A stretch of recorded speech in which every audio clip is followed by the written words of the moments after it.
I mean, this is much better than Talon's Turnpike in my personal. That's why it's like your opinion, man.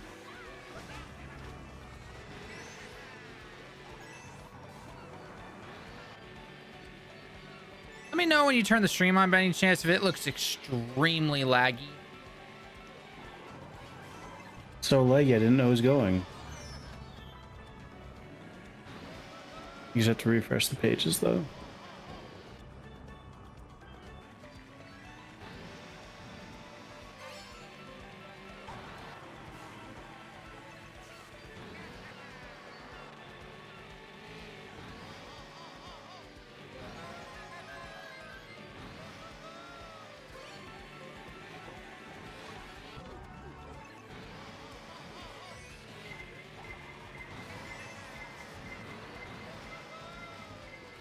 Breaking the table's one way of getting through that room.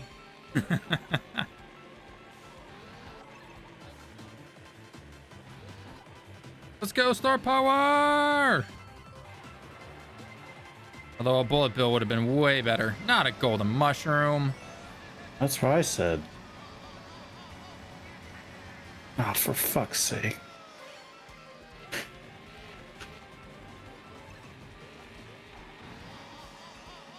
Hey, an ammunition William. You know, I would have liked that. You know, bears can't be choosers now. Really? That fireball hits me on like the corner of that frame? Yeah, that works out, game. Yep. Yep.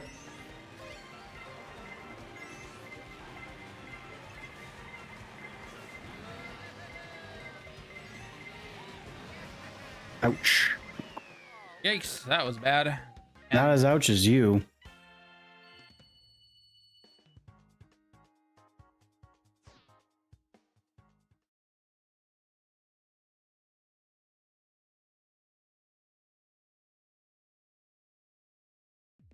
Seems like the stream's going well enough. The gameplay doesn't look extremely laggy or framey or anything.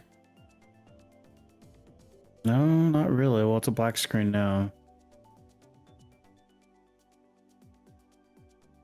Black screen. Yeah, no, it looks fine to me. But we'll find out when race starts.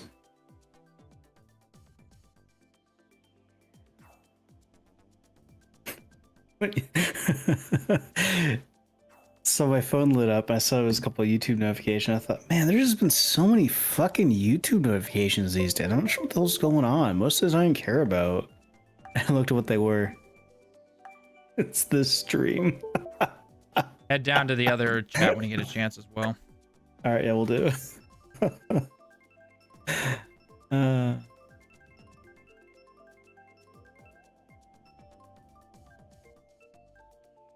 I'm back. Oh. I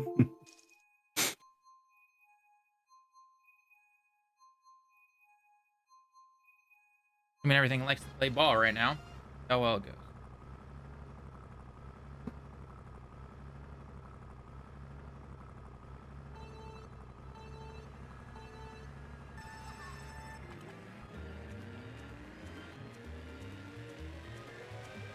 Not one goddamn block.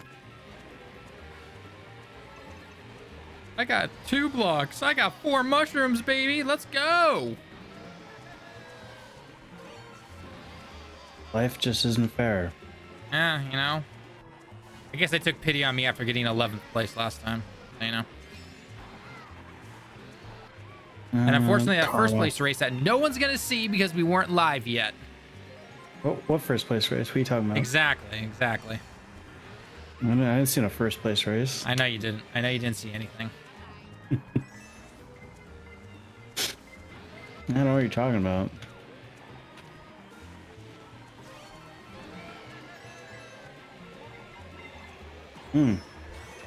Good job, boo. I really need a coin.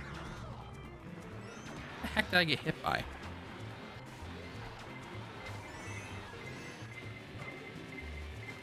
Oh, lovely. I'm guessing a coin. A star. You get hit by a coin. If I could, the day a coin is hitting me, yeah, that means we're all officially screwed. Well, bad luck, man. Coin hit you around the back of the head. 7th place again. A great Fucking way to hell. bring in new viewers and tell people that I actually know what the heck I'm doing when it comes to playing this game. No, it's all the DLC cart, man. Well, the DLC card is failing me right now, so. Well, you know, you can't just expect it to do everything for you.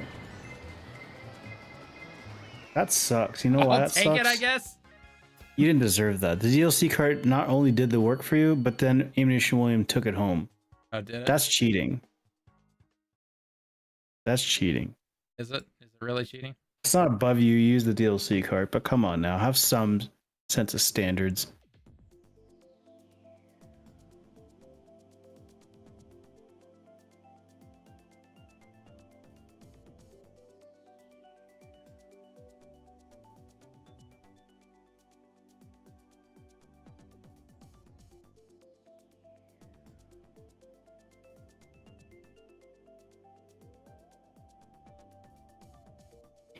No one's choosing random.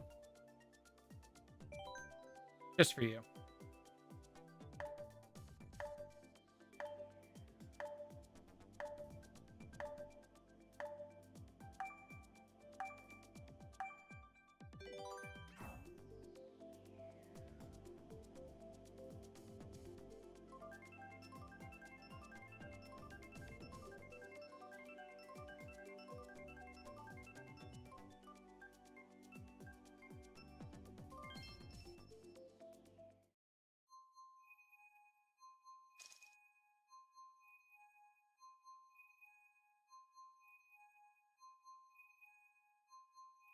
Alright, I'm surprised that this is lagging a bit as I'm trying to log into something as the match goes on, which I know is the greatest thing to do ever. Hey man, there's no bathroom breaks in Mario Kart. You gotta hold that shit. Isn't. I know. That's not even what I'm trying to do. Close enough. Well, you know what? It makes for a great comeback clip when I am able to go from 12th into 1st. So, you know. That's what I do every single time. Magic. Don't worry. The DLC cart works in mysterious ways. It does. Sometimes it gives me 11th, sometimes it gives me 7th, and then just sometimes, just barely, does it give me that magical 1st place.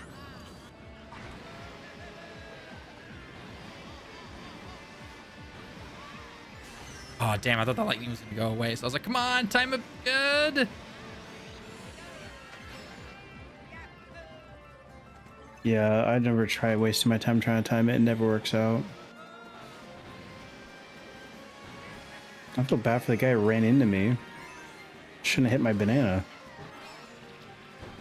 I don't like this Yoshi with a boomerang. He's got his eye out on me. I do not like it. Well, if you weren't so mean to Joshies, they wouldn't want to hit you with a boomerang. You've clearly thrown too many down a pit. Well, you know, sometimes they deserve it, you know? No, Joshi never deserves getting chucked down a pit. Aw, oh, damn, Yoshi took my double item. You know, I'll Karma, stay behind guy. him, and he can just throw that red shell at somebody else. Totally fine.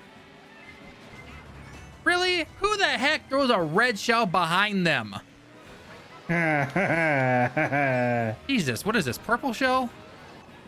The purple shell needs to make a comeback. We will get our purple shell, goddammit. The purple shell will ride again. Or be created for the first time ever. Up, everybody. Hey, What's Bobby, what's up? up? Nothing. I'm literally just slaving away at the first ascent. I mean, you knew what you were getting into with that game, so... Actually, this game fucks, dude. Like, it's such a simple loop. It's like, oh, play like a 5-minute mission, and then you get dropped. And then play it again and see if you get the drop you want. And then, oh, you got like 4 different drops that you can craft into like a new weapon or a new character to play with. And then you level that up. While you're leveling that up, you play the 5-minute missions to get another drop. It's great. That's about right. It's going to consume thousands of hours of my life. I can already fun. tell. Are people still bitching about it on Steam? People always bitch on Steam about anything with microtransactions, and I will say that is that what they're bitching about? this has egregious microtransactions. It's Korean. Yeah, well, it's like, yeah, but at the same time, you don't need to get any of them. Like even the like, so you can buy like the characters flat out if you want to. Mm-hmm. And there's the ultimate characters, and you can buy those, and they have better stats, and they have different costumes. You can buy them. They're like $100 each, or you can just fucking play the game. Yeah, they're $100, and I'm like, okay, so just play the game. Like, because yeah, it's a grind, but it's like you can get it by just playing the game. So I'm just playing the game. Like, I don't know, man. $100 for a character seems a little steep. oh, I agree. I'm not fucking with giving these people any money. I gave money for the battle pass because I was like, okay, I'm halfway through the free battle pass already. I'll give you money for the battle pass. Like, turns out we had it good with horse armor. We didn't know how good we had it. We didn't know how good we had it. Koreans made it so much more efficient. It's just completely. And then it's got like it's not. I'm not gonna say it's gotcha, but you know, like the dupe thing for gotcha's Talon. Yeah, I remember it. Yeah, it's got that with like weapons, so you can just grind the same weapon. So when you get like the parts for another exotic weapon, right? This game's exotics. You can use them to make the one you have better, which is really cool. He's officially hooked, folks. He's officially hooked. I think I am. Yeah, I really enjoy this game quite a bit. That's exactly what they want. They got you to buy the battle pass already. Now they just need to slowly dip into you until you buy that $100 bunny outfit.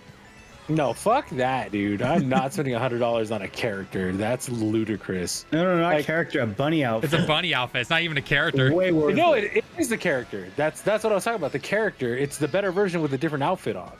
It has better stats and everything. So you could like even say, oh, it's pay to win, but it's like you can get it for free. You just gotta play. And yeah, like I guarantee you, there's a bunch of thirsty fucking weebs. Oh, I guarantee you they probably made like $10,000 within like an hour of that thing being out. Oh yeah, easy. Do you think only 100 people bought it, Talon? No, but I'm trying to be conservative charitable. On that. Yeah. trying to assume the best of people. Yeah, I'm trying to assume the best and think that people were not, you know.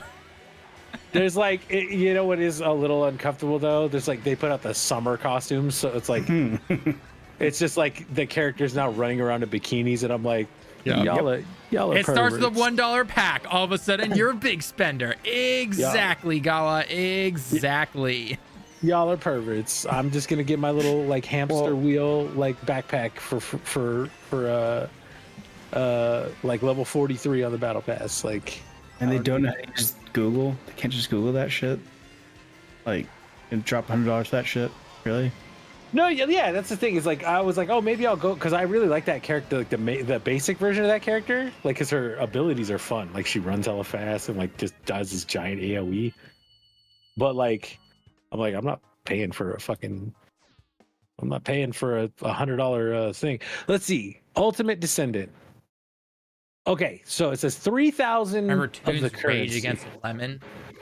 Toon's What Rage did I Against do? Lemon.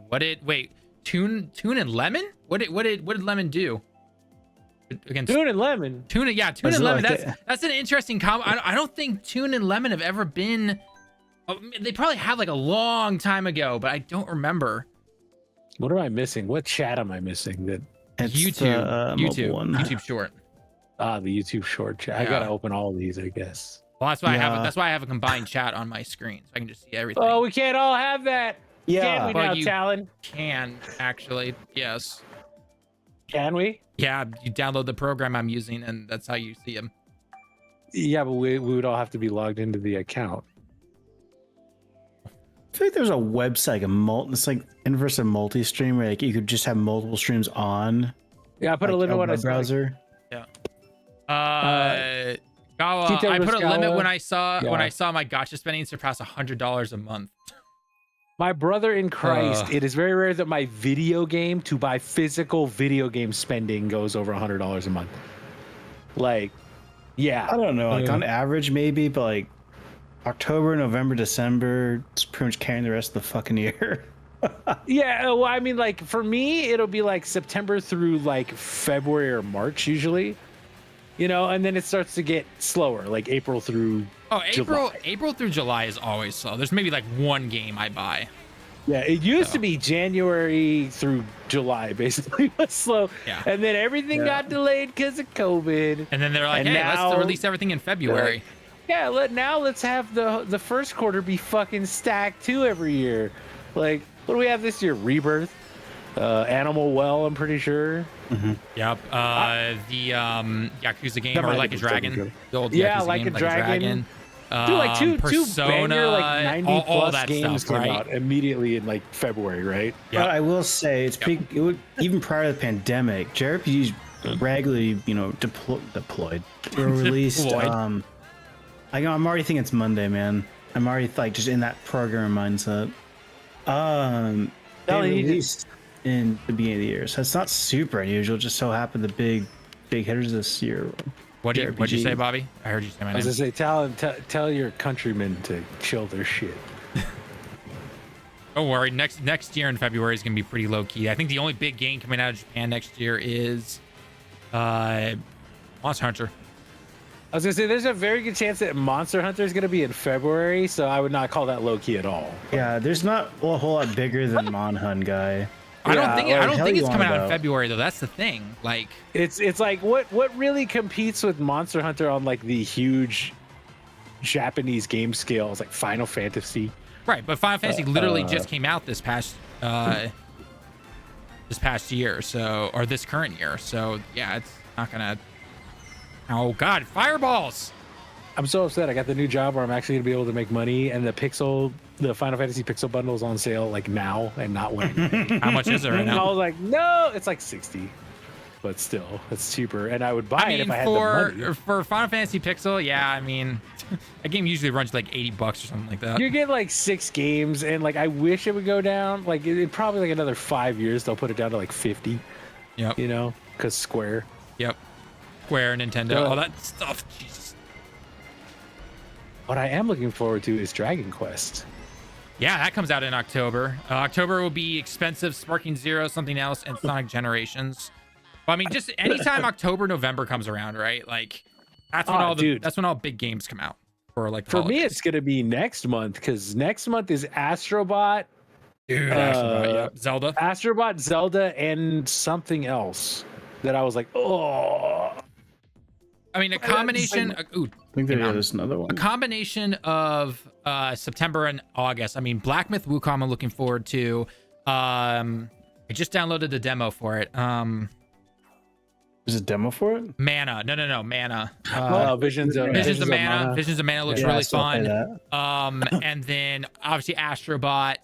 And then luckily, I guess it's both a luck and a curse for me that Zelda literally releases the day that I'm starting TGS.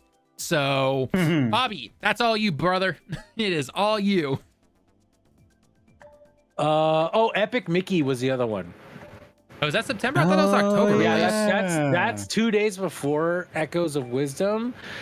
Also in September, they have Ragnarok PC. Oh yeah, that's September 21st. That will look amazing. And Natria, that one looks really cool. Yep.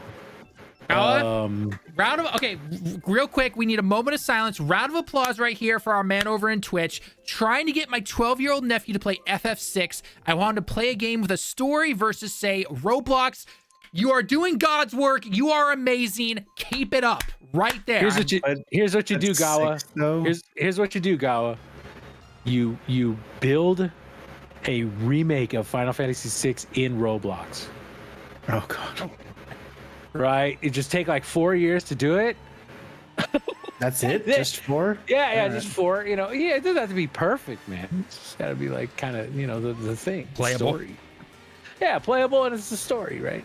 And they make it like, they make Roblox pretty user friendly for creation, don't they? I have no idea. I've never played it, and I never want to. When I have kids, okay, they are gonna be introduced to good games.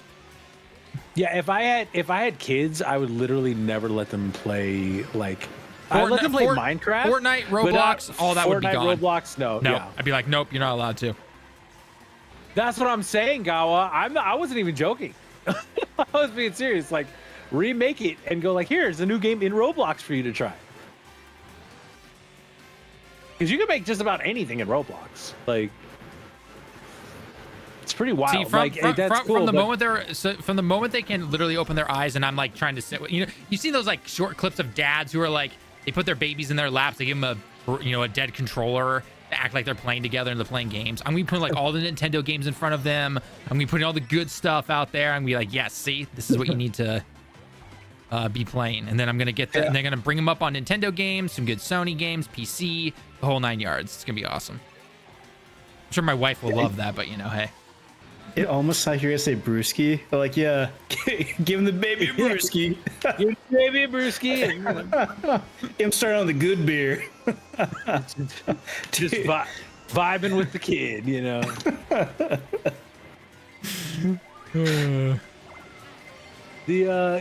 like, I don't know, like I will say the live servicing. I mean, if you look at gotchas and stuff, if I ever find out my kid plays a gotcha game, they're gonna be grounded. Yeah, and thankfully, like, I've never really fallen into the gotcha pit. Like, I've like when I played Dokkan. Now. No, I think when I played Dokkan, I played it for like 2.5 years, and I spent like $30 total. Because it was like whenever because didn't they had the 2 celebrations, right, Talon, a year where it was like you could spend like $5 or $10 and get like a stupid amount of like the summon stones or whatever. Sure. Was it like totally, anniversary or something? Yeah, I totally remember that from years ago. Yeah, Talon, don't act like you forgot. I was gonna say, I forgot all that shit, dude. No, I have purged all that from my brain. Just he probably still plays it. He plays it, but do I need to show you my phone? Do I have to show you my phone every single app? How do we know you don't have a second phone, Talon? Yeah, talk to my wife. Got a burner just for DBZ. His wife actually found his second phone. Was like, excuse me. Yeah, anniversary is 6 plus 44 for $5. I think that's what I spent money on. Was those like that was it? Because I was like, oh, that's like a reasonable rate, 50 for $5. Like that, I'm like, that's a reasonable rate. But when you see it and it's like, oh, 50, right? Because isn't 50 like one summon or something? I don't remember. I haven't played it in like 2 years or something now. But it was like one summon is like 50, right? So, but they would ask you for like $20, and it's like, yo, fuck you. Like, I'm gonna pay you $20 for one box of little fake cards. Get fucked. Like, absolutely not. Yeah, it was whatever that one Mango was, Man, what's going on? Gawa, I got into Mega Man X by buying. I got him into Mega Man X by buying the Mega Man Minecraft pack. Okay. Hell yeah. See, Minecraft is good for that. Bird seed. I've never been asked that question before. Okay. Do you guys play? No, we do not. No, God, no.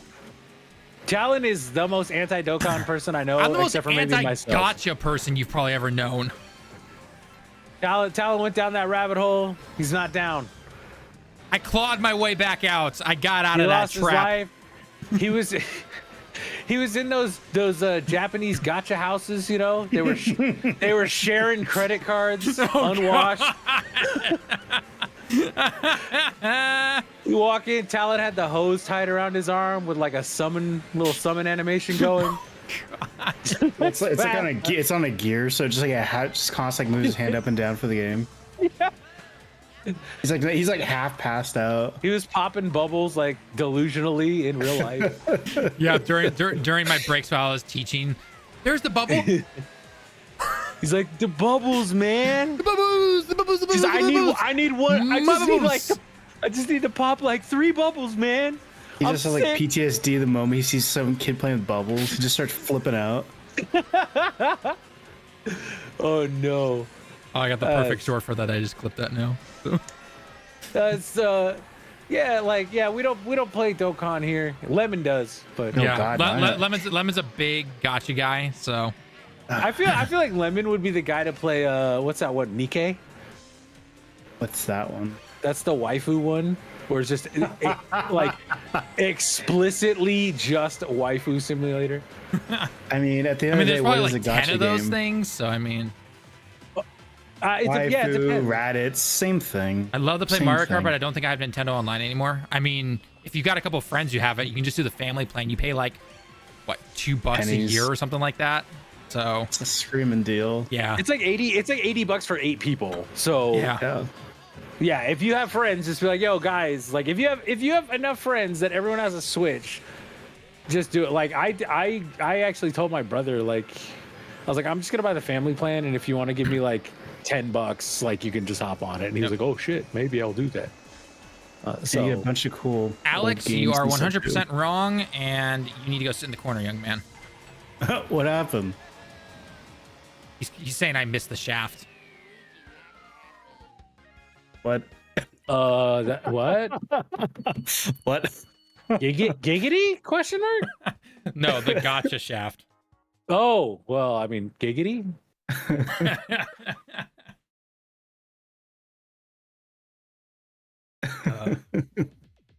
Isn't First Ascendant Isn't First Ascendant kind of bad on microtransactions? microtransactions, like buying characters level bad? Is that really worse than the gotcha? I mean, I don't know. Bobby's our You local. can't he's buy our character local. levels. Oh, we gotta go DK Mountain.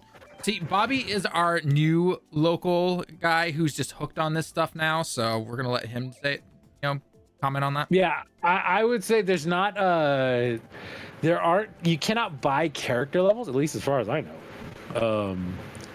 But yeah, no, there are some absolutely just fucking egregious microtransactions. You don't need to buy them, but they go like, oh, do you want the Ultimate Descendants? You can buy them instead of grinding them for like 20 hours. Which, I don't mind fucking grinding it for 20 hours. Like, yeah, that's just me. Do I keep an eye on it, or do I just not care about it at all? No. The only time I see anything related on any kind of social media timeline is when someone like Goresh or one of my friends posts something. Other than that, I don't see shit. So I always mess with like Toon, and it's like once every 3 months. He'll just be posting his Dokkan stuff like he does, and I'll just I'll just comment under his post and be like, "What game is this, Toon?" I don't know. I need to next time you post on social media, I need to comment below, be like, hey buddy, how you doing? I heard you got like 3 big things all in a row with this whole sync thing. Is your bank account doing okay? I thought it was like $100 to buy some bunny character. No, that's you can buy the bunny character. That's what I was saying. Like, I would never do that. Or you just Google it. For free. Yeah, but then I think what those buyers want to do most likely is they want to put it up on their screen and slowly move the controller stick ever so slowly to look around. And to that I say, if you want to do that, go play Stellar Blade, because that's what everyone else does. Just walk up and down ladders. Yep. I feel like that's maybe why Stellar Blade didn't like the videos didn't take off. Yeah, it's because everyone felt like a pervert ladders. playing, There wasn't Like- enough ladders in the videos, that's why. Yeah, let's be real here. No, that's how I should have started every single guide before starting. I should have just said, what's going on, guys? Welcome back to another direct game here. Today we're gonna be taking on this boss, and during that entire time, just have the controller angled up so you're looking up, essentially. If you catch my drift. that right there probably would have gotten so many more views. That's what I'm saying is, like, I feel like that game, like, the people really celebrated that game were just like the weird gooners, like. The weird, just like hyper, like everything has to be hyper sexualized or it's fucking woke. Yeah. It's like, When it came like, oh my god, this game's censored. Oh my god. Yeah. They censored it. The cloth was an inch to the left, everyone. Oh my god. What are we gonna do? y'all a bunch of degenerates. Toon's wallet's gonna be crying. I'm pretty sure Toon's wallet cries every single month. It's gonna be extra crying is what's gonna happen. Toon's wallet is just like, I don't know. I feel like Toon's wallet is like emaciated, like it's tied up, like it's, like a prisoner. Or it's been beaten so much that it doesn't feel pain anymore. It's like, yeah, Toon's wallet is like Reek from Game of Thrones, it's just so mentally broken at this point. Oh, damn, dude. That's dirty. You just did him dirty. Lag. no. I mean, the fact that it's an option is bad. Gotcha, you can technically grind the currency too, so it's kind of the same. Yeah, but I mean, so the one thing I'll say is that when it comes to your typical mobile gotcha stuff, that stuff is technically like, yes, you can grind some currency, but you get like 1/64th of what you need to actually get what you want from any of those summon stuff. Almost like it's intentional. I know, right? It's crazy. I never would have thought of that. Oh, I did not hit that. Yeah, personally, I don't mind because like if you play a gotcha, right? Let's use Dokkan as the example, right? The big thing that really got me to just like stop playing Dokkan was no, it was just like some new units came out, and I think I stopped playing when they had that Cell Max event, right? And the new units could not complete the Cell Max event without being completely like 100%ed. And so I was like, all right, I'm done. Because I know what you're trying to do. You're trying to get me to spend money to make sure that I can beat this event. That's supposed to be your new piece of content. Yeah. So, well, Flock, unfortunately, this is the reality that we live in because thanks to mobile gaming and things like Fortnite and everything going free to play, we now live in a world where a lot of games go free to play and they have all these predatory things. Where back in my day, we used to have games that actually just, let you farm for the things you want. You play the game, you unlock stuff like a normal gamer did back in the days. But now we've got all this shit right now. So you know what? Get what we have. Also, Okay, Flock, you play Destiny 2, which is basically a subscription service and pay to win. So, like, yeah, buddy. Like, I hate to break this to you, man. That's the state of games, and you play one of the biggest ones. Like, I play it too. I'm not the one who's going like, well, you shouldn't be any microtransactions. It's like, dude, there's microtransactions nowadays. It sucks. Yeah, you think fucking Prismatic Hunter and Crucible is not a huge advantage, and you need to pay for the DLC for that? That is pay to win, my guy. I hate to break it to you. That class is so broken for the Crucible. Man. Disney, I know you're probably not in here anymore, but you need to chill, take a chill pill, man. Come on, relax a bit. We're just having fun here. Jeez. You're talking about you nobody. It's like, dude, you're capitalizing on the biggest brand on earth, like, or one of the most well-known brands on earth, like, to try and make yourself relevant, my guy. Back in the day, we paid $75 for Mega Man X3. Yeah, Super Nintendo games are fucking expensive. I'd pay $75 for Mega Man Legends 3. Let's be real. Mega Man Legends 3. I'm tired of it. I don't know. I mean, there are some people who would be like, they complain about paying $70 for a fully completed game that gives you, 50 plus hours into it, and then they'll go off and they'll play Fortnite. I'm just like, your opinion is invalid. You don't know what you're talking about. Yeah, if by pay to win you mean cool, good thing require the most recent expansion, I mean, sure, yes. The good thing that gives you a significant advantage in the completely free mode. That is pay to win. PvP. You used to be so good. That is pay to win, and it's been happening since Beyond Light. So, everyone remember the old stasis days back in PvP?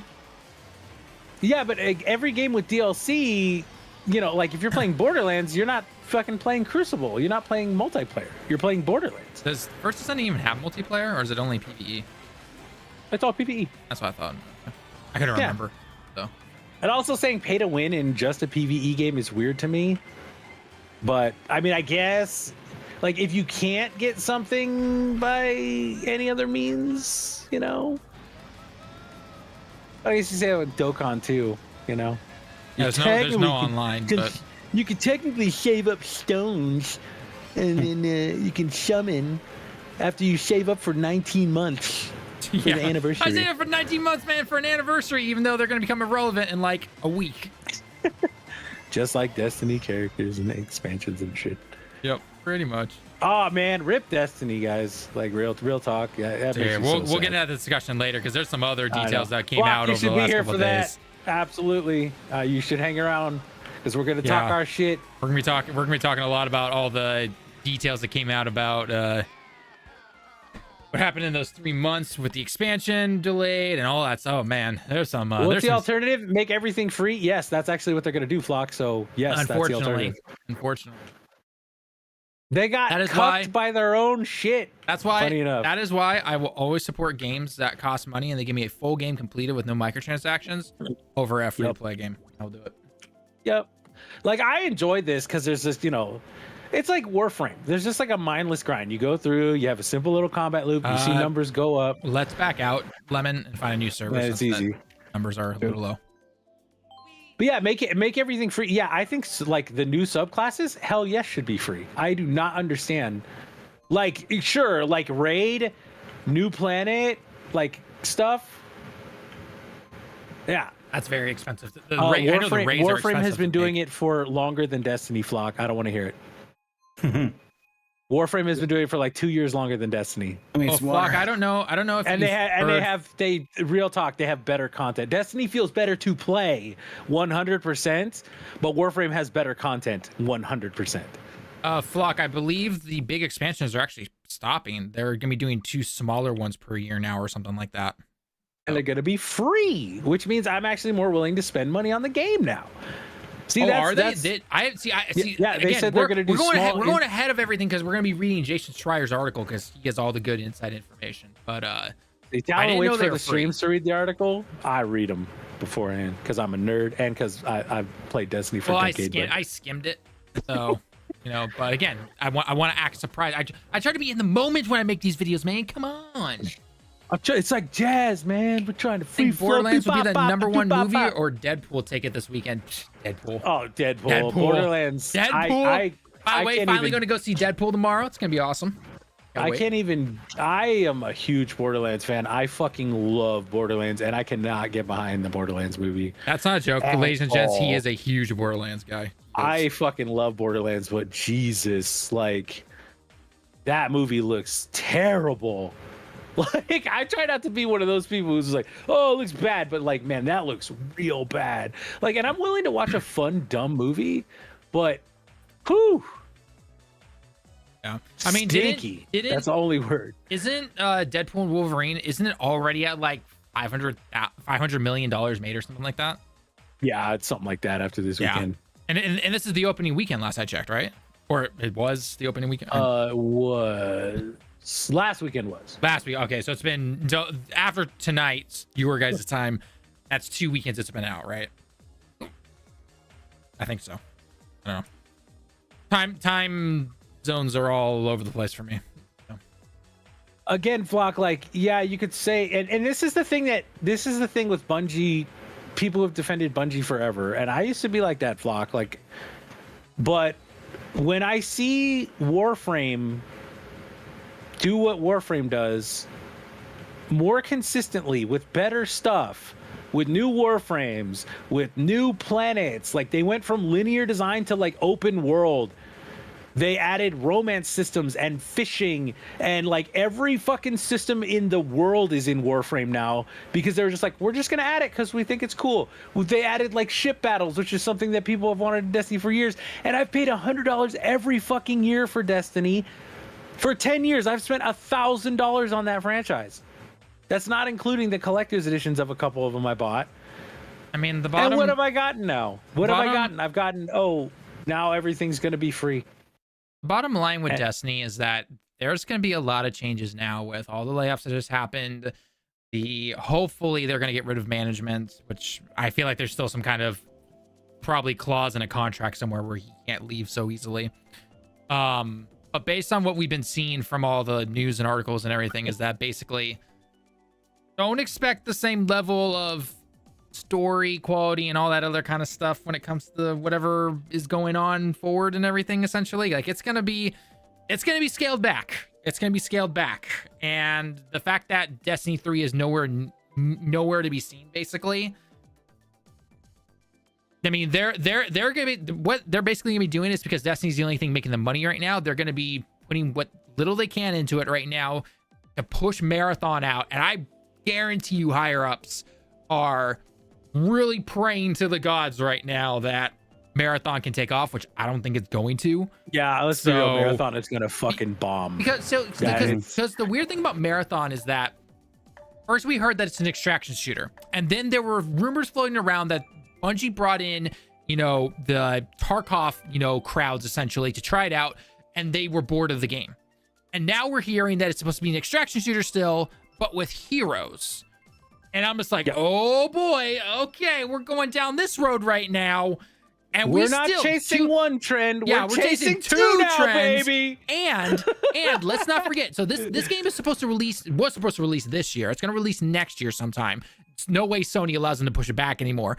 And we have not seen a lick of gameplay. Nothing. That should be true. very, They've been talking about it for like 3 years. Concerning. Essentially, is all I'm saying. And I know everyone goes, oh, well, it takes like so many years. Yeah, it takes so many years when you're making Rebirth. It doesn't take that many years when you're making an extraction shooter. At least it shouldn't, yeah. It shouldn't. Well, and even, heck, you're making one fucking map. Dude, I'm pretty sure Rebirth is taking less time than Marathon. Actually, yeah, Rebirth did take less time than Marathon. Yeah. I mean, because guess what? They were smart. They actually knew how to, work with the systems they were given from Remake, and they kept over 80% of the people working on the game. And saying they didn't have an option, Flock, I feel like I don't want to say it's bad faith. I just feel like you're giving them too much credit when it really is very clearly like coming down to the greed of the executives and leadership. Yep. Yeah.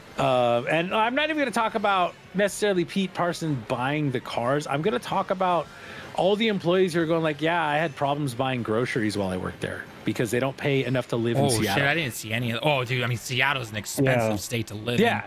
And it's like you see that and you see people who, I know worked there for years. They worked there for at least 3 years going like, I didn't have money to buy groceries, or people like, yeah, I, had to, work a second job just to pay my rent because, I wanted to work at Bungie. That was like my dream, but they didn't pay me dick all.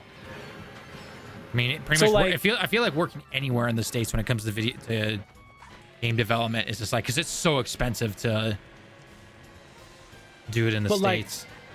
Don't get me wrong. Like, a lot of the talent that was at Bungie, great people, really awesome and really great at what they do. But it's very clear, like Luke Smith and Mark Noseworthy, they basically got paid for how many years to do nothing. Nothing. Doesn't everyone hate Luke in the Destiny community? I do not care for Luke. Yeah, Luke's the worst. I don't even know who we're talking about, Lemon. I know. Say that because of the leadership, the studio is financially unstable, and so giving yes, but Mango Man says, "Are you gonna play Silent Hill?" Okay, hold on. Let me address Flock and then Mango Man, because Mango Man has some good stats for us. Flock basically shot themselves in the foot.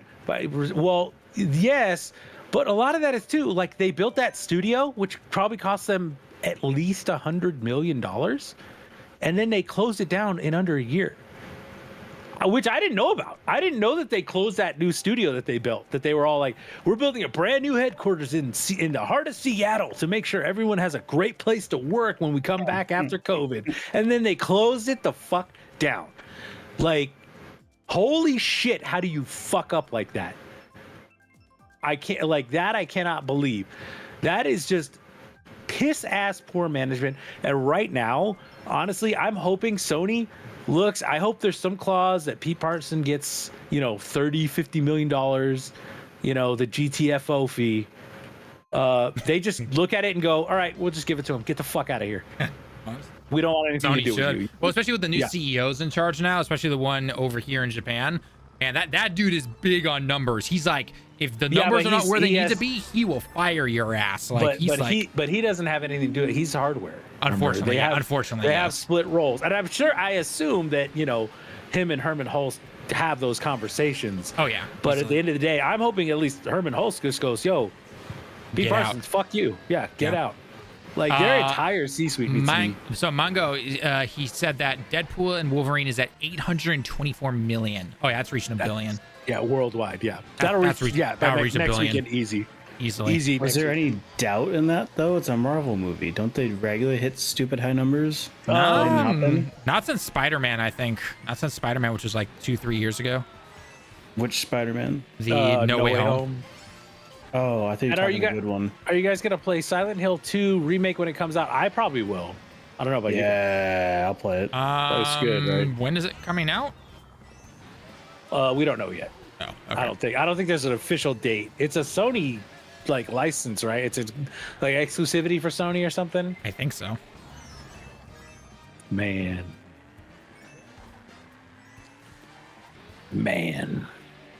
Oh, I can't wait to talk my shit about Avowed, by the way.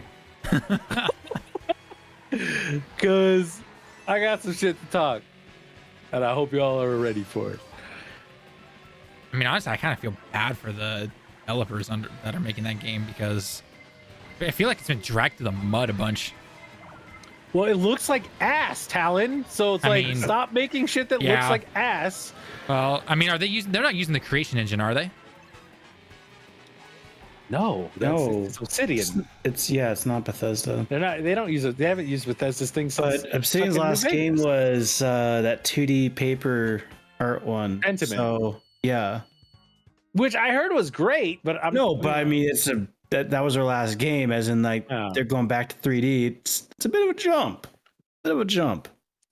I actually like that. I do like that Bungie's kind of going. Yeah, exactly, Flock. That's me. Like, I'm gonna go back when they have their content drops. I'm gonna go back. Like, I'll finish this season when, they get the last 3 weeks or whatever, where everything's like you can just do everything. That's when I'll go back, because like I got that sidearm that's really good, and I checked out of Act 2. I just didn't care. I haven't touched the game since I think since we finally did the raid for the first time. Mango Man says PS5 exclusive for 1 year. Silent Hill 2. That's okay. Yep, that makes sense. Okay. And speaking of exclusivity, oh man, okay. So I don't know if this is official. I want the race to start before I start to talk about this, but just for Lemon and Bobby in here, you obviously saw the post when you guys woke up this morning, right? That I quoted and everything from Insider Games about the games, Black Myth Wukong and a Phantom Blade, I'm assuming, right? So yeah, again, I don't know how legit the source is, because a lot of people are calling into question, because I guess it was at that China 2024. Oh, you're talking event. the guy, there's zero sources and they absolutely made it up, that guy? Well, is that what, Insider Gamers? Come on. That you're talking the one where it's allegedly some guy spouting off that, oh yeah, fuck Xbox, no one would want to even put anything on there, that's why it's not there. So that's one. Right. So the thing I'm wondering is, like, because it was supposedly from a Brazilian like article or whatever, talking to a guy from China, and I feel like there's a lot of probably mistranslations, to be my honest opinion. Now, is it credible? Probably not, but if it's from Insider Gaming, I actually believe it. Now, I'm not saying the guy's necessarily right, but Insider Gaming doesn't just make shit up ever. Yeah, they don't. That is another thing as well. Insider Gaming never makes shit up. Yeah, they are extremely reliable. They vet their sources. And I'm not saying the guy's not kind of a dick for, like, really, like he said the quiet part out loud, because a lot of people are feeling like, is this ecosystem worth our time? But we're going to keep it alive because it's technically still alive. And it's from a developer, right? It's from a developer that said that. It's a dev. Like, it's not like the CEO of like EA was like, yeah, fuck Xbox, like Andrew Wilson. Right, and it's not a dev who's from, like EA or something like that. They're from, the new studios over in China right now making all these games. And honestly, they're probably just like, wait, are there rules or something? I don't care, whatever. I'm just gonna say whatever I want, basically. Well, yeah, and Asia doesn't give a shit about Xbox, so. Oh yeah, no, they don't. So like, let's be real here. But man, when I saw that quote though, I was just like, damn, just saying the quiet part out loud, like, damn. Yeah, that was rough. That was rough. That was rough.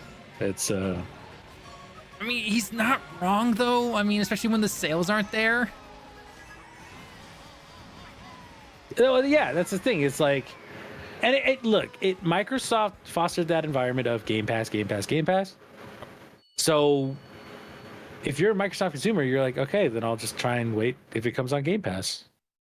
You know, like Lemon, how many Xbox games do you buy?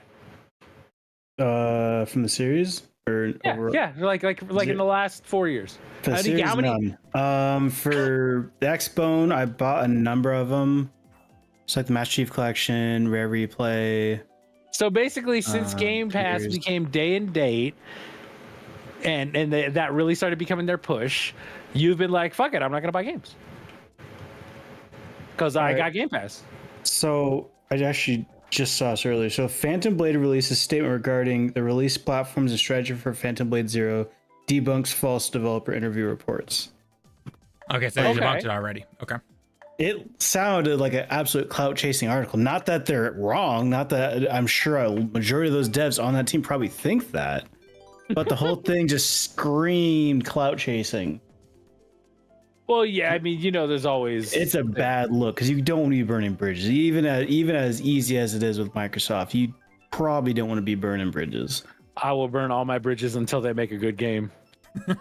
But you don't have to depend on Microsoft. They might. Oh, yeah, that's actually true. Like, why would they need to rely on Microsoft? It could also just be PR. They could just be like, hey, it's Bill, bad, shut the fuck PR up. with 3 weeks before your game releases. That I could understand. But why would they rely on Microsoft? That's my question. Because Microsoft's a vastly bigger company talent than just Xbox. And not that, I mean, there's a real issue across all of corporate America for getting back at people. People hold grudges for the stupidest of things. Yeah, but here's the thing with Microsoft. Like, why would they hold a grudge when they know they can go, oh, yeah, sure.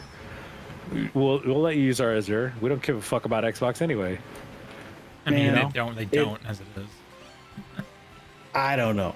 I'm just saying it's really generally frowned upon to shit talk like that in public. Unless you're straight up like Linus Torvalds and NVIDIA. That's about unless you're Lemon on this stream. Oh, I'll talk shit all the goddamn day. It's the power of the anonymous internet. They don't know where I am. They do, though. So here's his address: 1234 Bulletin Board. 123 Fake Street. Hey, now it's one of my favorite fake addresses to use. I just dox the shit out of Lemon. Now we're gonna get demonetized. I was about to say, good job, you just got demonetized. Playing 4D chess over here. Speaking of playing 4D chess, how about that Dr. Disrespect return picture? I was just gonna go there. Oh God. Well, okay. You kids are playing checkers. So that came out when I was still on my honeymoon. So I got a very quick glimpse of it. What the F happened? Nothing happened. He's becoming a right-wing grifter. That's how this works out. Okay. Yeah, when people get exposed for pederasty, excuse my language. Just throw in a couple of extra vowels and you make it sound different and you won't get demonetized. So don't worry. Yeah, it's I'm using the technical term, not trying to denigrate anybody. I'm just saying the scientific term of the phenomenon that is inexcusable and disgusting. Yeah, when you get exposed for that, now the number one thing is like, oh, well, it's the woke left they're trying to kibosh my career because they don't like that I'm too based. It's like, no, dude, we don't like people diddling kids, man. Like, this is like a tried and true thing. This is how it always goes. I feel like we could all get behind that, and yet it seems so difficult for some people to say. Like, why is it so difficult for some people to say? Can we all agree that we need to keep kids safe? So what you're saying is you hate adults, right? That's what it basically sounds like. I mean, I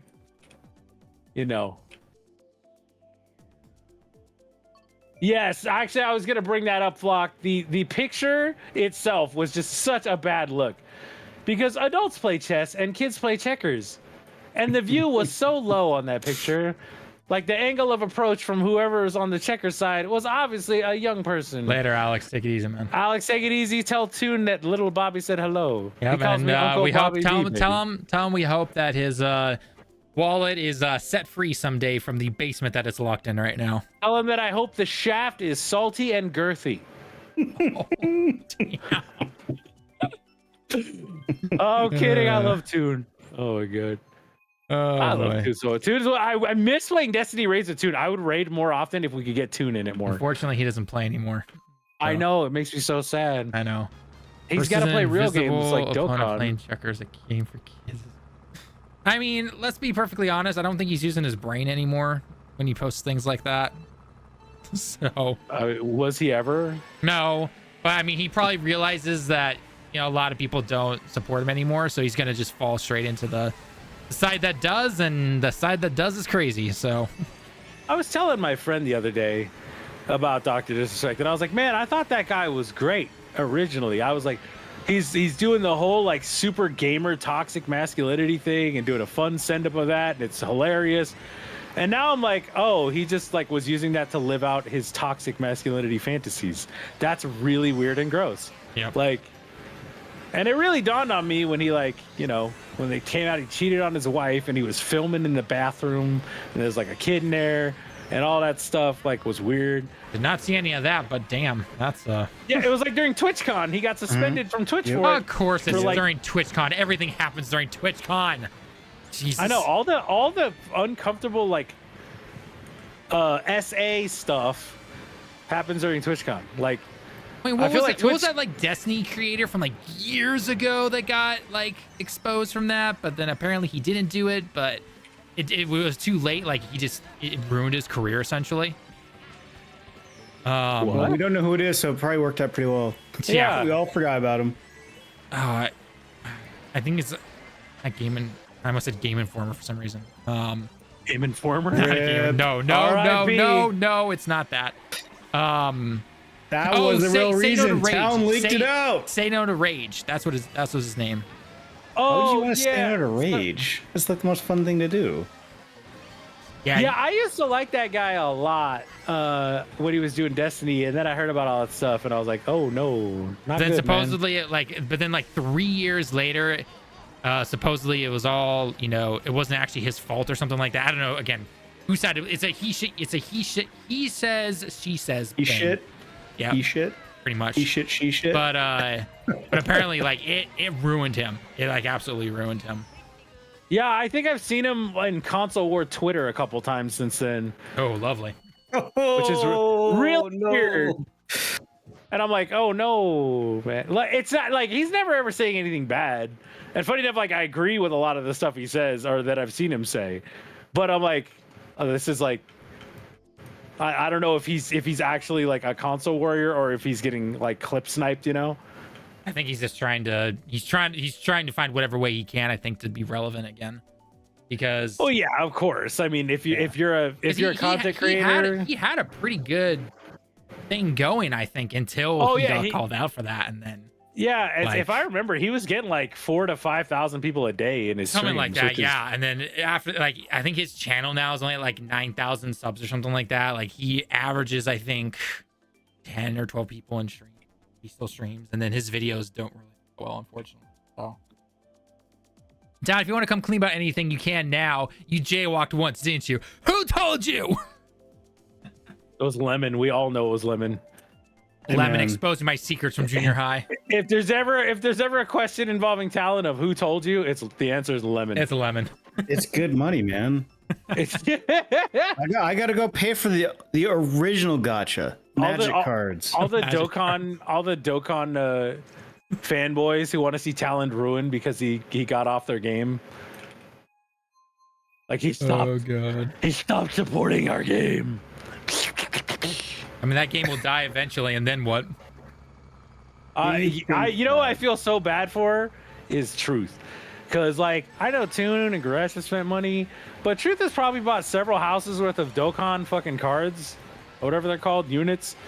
And one day that's all just going to shut down.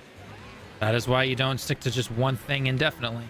Well, no, I'm not talking about that. I'm talking about just the money he has put into it. Oh yeah, like he has purchased several homes worth of fucking. Oh yeah, like all the streams, all the live streams he's done, and I was like, yeah, jeez. Yeah, one day those are NFTs. It all will. Oh god, they'd be even more worthless than the server shutting down. Only they were funky looking monkeys. I own an NFT because my cousin was like, "Hey, bro," I love my cousin, like I love him to death. But he was like, "Hey, bro, I'm working for this guy. He's doing a podcast. He wants original music. Do you want to compose music? And he'll pay you in an NFT." And I was like, "Okay, but I keep all the rights to the music." You know, because normally they would do that and have you sign over the rights. Yeah. I said, if you're gonna pay me in an NFT, then I'm keeping all the rights. And the guy was like, "Okay, bro, that's fine." And I was like, "Okay, so like, I still own the music." And you have a really And rare... I have a really bitchin' NFT that's worth like 4 cents. Surprise, it's still worth 4 cents. That's if I was gonna say that's if someone would actually buy it, which they won't because they're worthless. I'm sure you get some of those Logan Paul fans to buy it. Oh God. You know, You've heard about all that, right? they have the bigger idiot theory, right? That's running out there. Like that's the end of that chain, man. You know. Oh, I forgot I have this gun equipped. Hell yeah. This thing is the shit. I heard he's trying to sue CoffeeZilla now. Yeah, because CoffeeZilla outed him. How could CoffeeZilla do that? Super not cool. I know, right? How could you expose my scam where I was scamming like 20-year-olds for a shitload of money? Not cool, bro. There's no way CoffeeZilla does not have a decent lure on retainer, though. Oh, no. absolutely. So one of the guys that surprisingly like watching is a guy called Legal Eagle. Yeah. And he was talking to the lawyer, I guess, who is representing CoffeeZilla. And he's like, "We got this in the bag."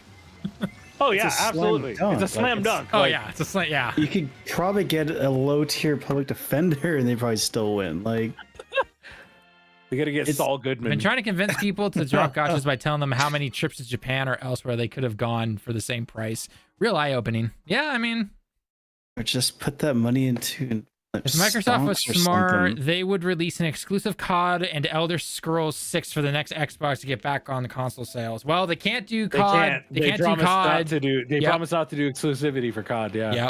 Yep. Elders, they can, but they're not going to get any sales. See, the thing is that anything you can get... See, okay, so here's the reality. You don't need Xbox or PlayStation. You can have a PC and Switch/Switch 2 whenever it comes out. If you cannot wait for the PlayStation exclusives, then yes, then you'll need a PlayStation because it usually takes 2 to 3 years for those to come out. Xbox games, those are always on PC, same day that they release. There's really no need for an Xbox. Just realistically, if you want to be able to play everything with the least amount of hardware around, Switch and PC is all you need. And again, PlayStation is optional if you cannot wait for those games, 2 to 3 years down the line. That's just He reality. says that, but you also need a Steam Deck because Steam Deck is the shit. Whatever. Steam Deck is whatever. Yeah. No, but- it's not. It's pretty whatever. But the Elder, pretty fucking something Giga like Chad. Elder Scrolls 6, not really. if that doesn't release, Absolutely. if that did not release on PC, if Elder Scrolls 6 did not release on PC, like, man, those sales would be atrocious. Like, Oh yeah, Starfield. If Starfield hadn't released on PC, but now people are going to be wary because Starfield was so mediocre. Yep. I Just would even remember say 100 Starfield hours was into the game, mediocre. guys. It was pretty bad. Oh, it was not 100. It was like 40. no. I'm saying Oh, 100. you're saying, yeah. I'm saying 100 hours is what is required according to the fans. And in, Which is the in dumbest Lemon's shit I've ever words, heard. F that. Yeah. You get 2 hours. I told Lemon that I played for 40 hours, and he was like, "Oh my god." Yeah, Yeah. I can't do that. He thought I was a Patient mental time. defective. You know, Yep. like I have too many other fucking a games to lunatic. play. Yep. I'm ready. I'm ready to see what happens with Call of Duty in August, and I'm ready to see if what happens. I really am. Is it gonna push Game Pass? Is it going to? No, it's I not. know. I have my thoughts and I have my theories, but I want to see what happens. Right. I want to be there in the moment when it happens. It might on PC for like 2 months, but PC gamers are like, it's so weird. PC gaming community is one of the most like bipolar communities, and when I talk about that, I mean that they're extremely fickle when it comes to like the longevity of stuff, unless it's a very specific thing, right? So like Minecraft, they fucking love it, The Sims and not tactical. What's real-time strategies for whatever reason. But like a Call of Duty, they'll play that for like 2 months and then be like, okay, I'm done. You know, so they're gonna get it's just like Starfield, where they said, oh, we had the highest number of subscribers ever in a single day for Starfield, which is nutty. But then you look and you go, but wait, how then after converting the 12.5 million Xbox Live characters to Game Pass core, is your Game Pass number still at 34 million, which means it would have gone down. Right. Mm-hmm. Like, that's wild. That's just because a ton of people signed up for Starfield, like me, and then once they were like, fucking over it, they just canceled their shit, like me. Yep. Round-based zombies and Zombie Chronicles, so I can play the old. It has have round-based zombies, doesn't it? I think they said it's going to. I don't know though. Yeah, it's supposed to be like zombie, like zombies. Like, as far as I know. I love seeing Xbox console warriors try to claim COD as an Xbox title.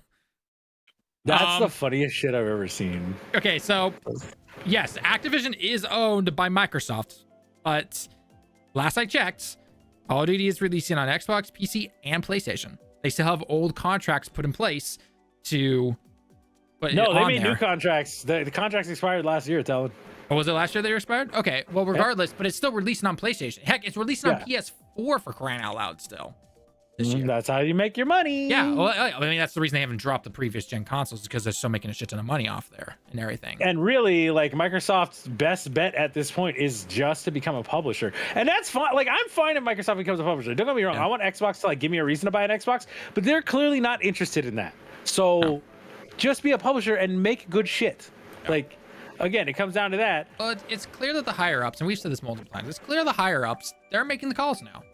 They're making the calls. They're like, look, we gave you $100 billion and we want some return on our investment. So guess what? It's either raise prices or put these on other platforms or do this. And Phil's basically like, all right, well, I guess I have to now.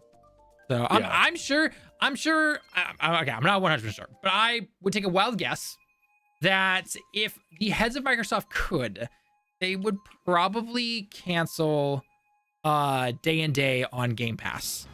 Or they would cancel potentially Game Pass because of how much money it eats into their revenue. Yep. I would not be surprised. Yep. And then they'd have to make games that like have a chance of selling, and they can't just put it out and be like, well, you're giving us a little bit of money, so we'll just put it out and like let it be shitty. Yep. Because we're getting our money from you, and we promise we're going to fix it later. So you should say subscribe to Game Pass. That's the thing though, and they've most likely seen this. Unless you're a hardcore Xbox person, you're not saying subscribe to Game Pass. That's why their numbers have flattened essentially. Yeah. So because if you don't have a constant flow of content coming out, then guess what? You're not going to say subscribe to a service. It'd be like Netflix or Disney Plus or anything like that, right? Yeah, if it was up to me, right? Our Netflix would keep, because like I love Community and Breaking Bad, so like that's literally, I can watch those on repeat all the time, and I have no qualms with that. So I will keep Netflix forever just for that. That's me. But if you're a person who like, oh, I want to see what the new Netflix show is, like, why would you keep it all the time? No, you'd watch it. You'd watch the show that you want. You'd watch something else, and then you'd unsubscribe. So the next thing comes out. And even then, like just now, right, with Disney Plus, like I just watched The Acolyte. It's just, it's all right.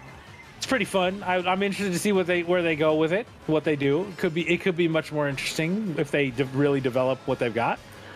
But that all being said, I watched it all. I waited for it all to come out so I could just watch it at once. And like, if it was me paying for it and it wasn't free with our phone plan, I would just like go like, okay, let me order this month. Let me watch Acolyte, and then chill out with other shows, and then cancel it, because like that's what you do with sub plans. Like if you're anything near like a conscientious consumer, but they act like it sells because it's Xbox. Up until recently, Activision had deals with PlayStation because it sold better on PlayStation. Back in 360 days, Activision went with Xbox. It's all business, guys. It had nothing to do with the sales. Because Sony threw them a fat check. Had nothing to do with sales at all. They could give a flying fuck. Well, the reason too is because Microsoft got complacent. They were like, "Oh, we're the leader now after the 360, so we don't need to like try," which is what everyone says about Sony now.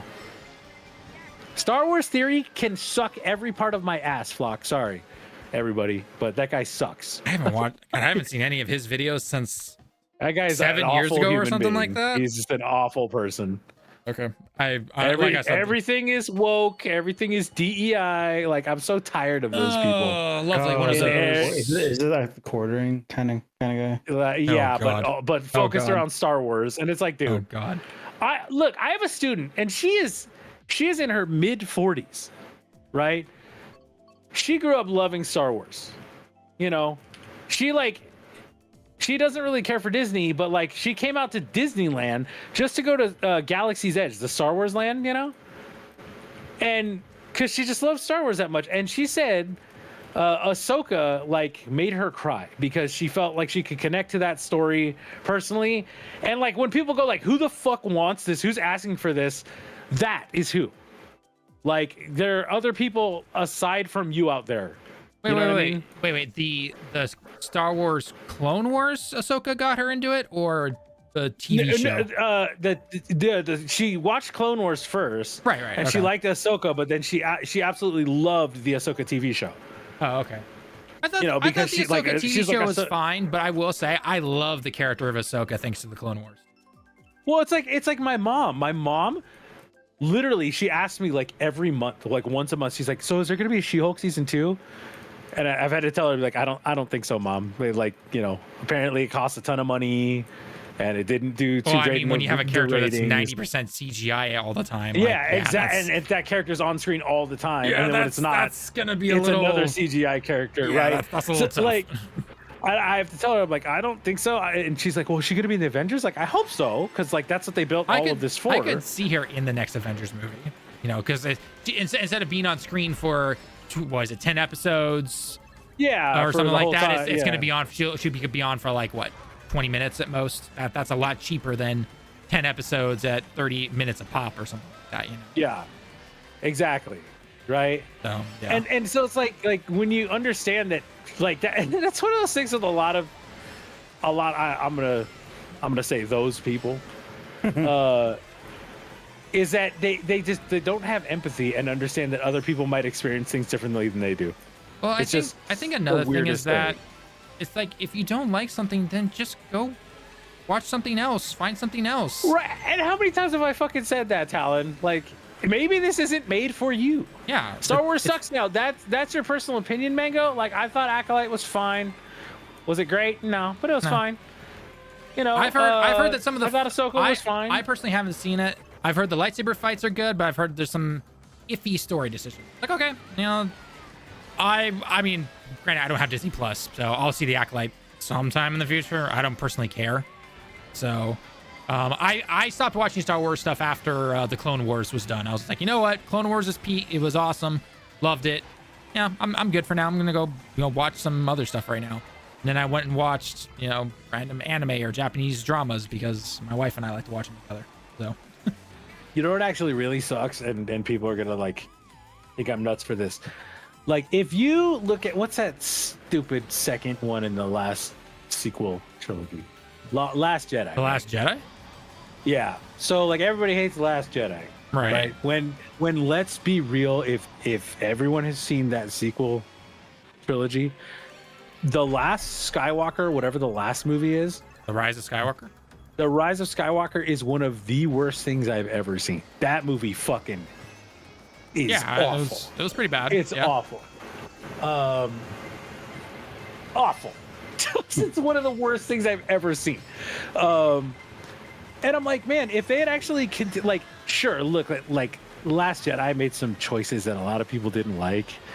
And, if you don't like them, well, okay, I'll say the same thing about like The Last of Us 2. Maybe the story isn't made for you.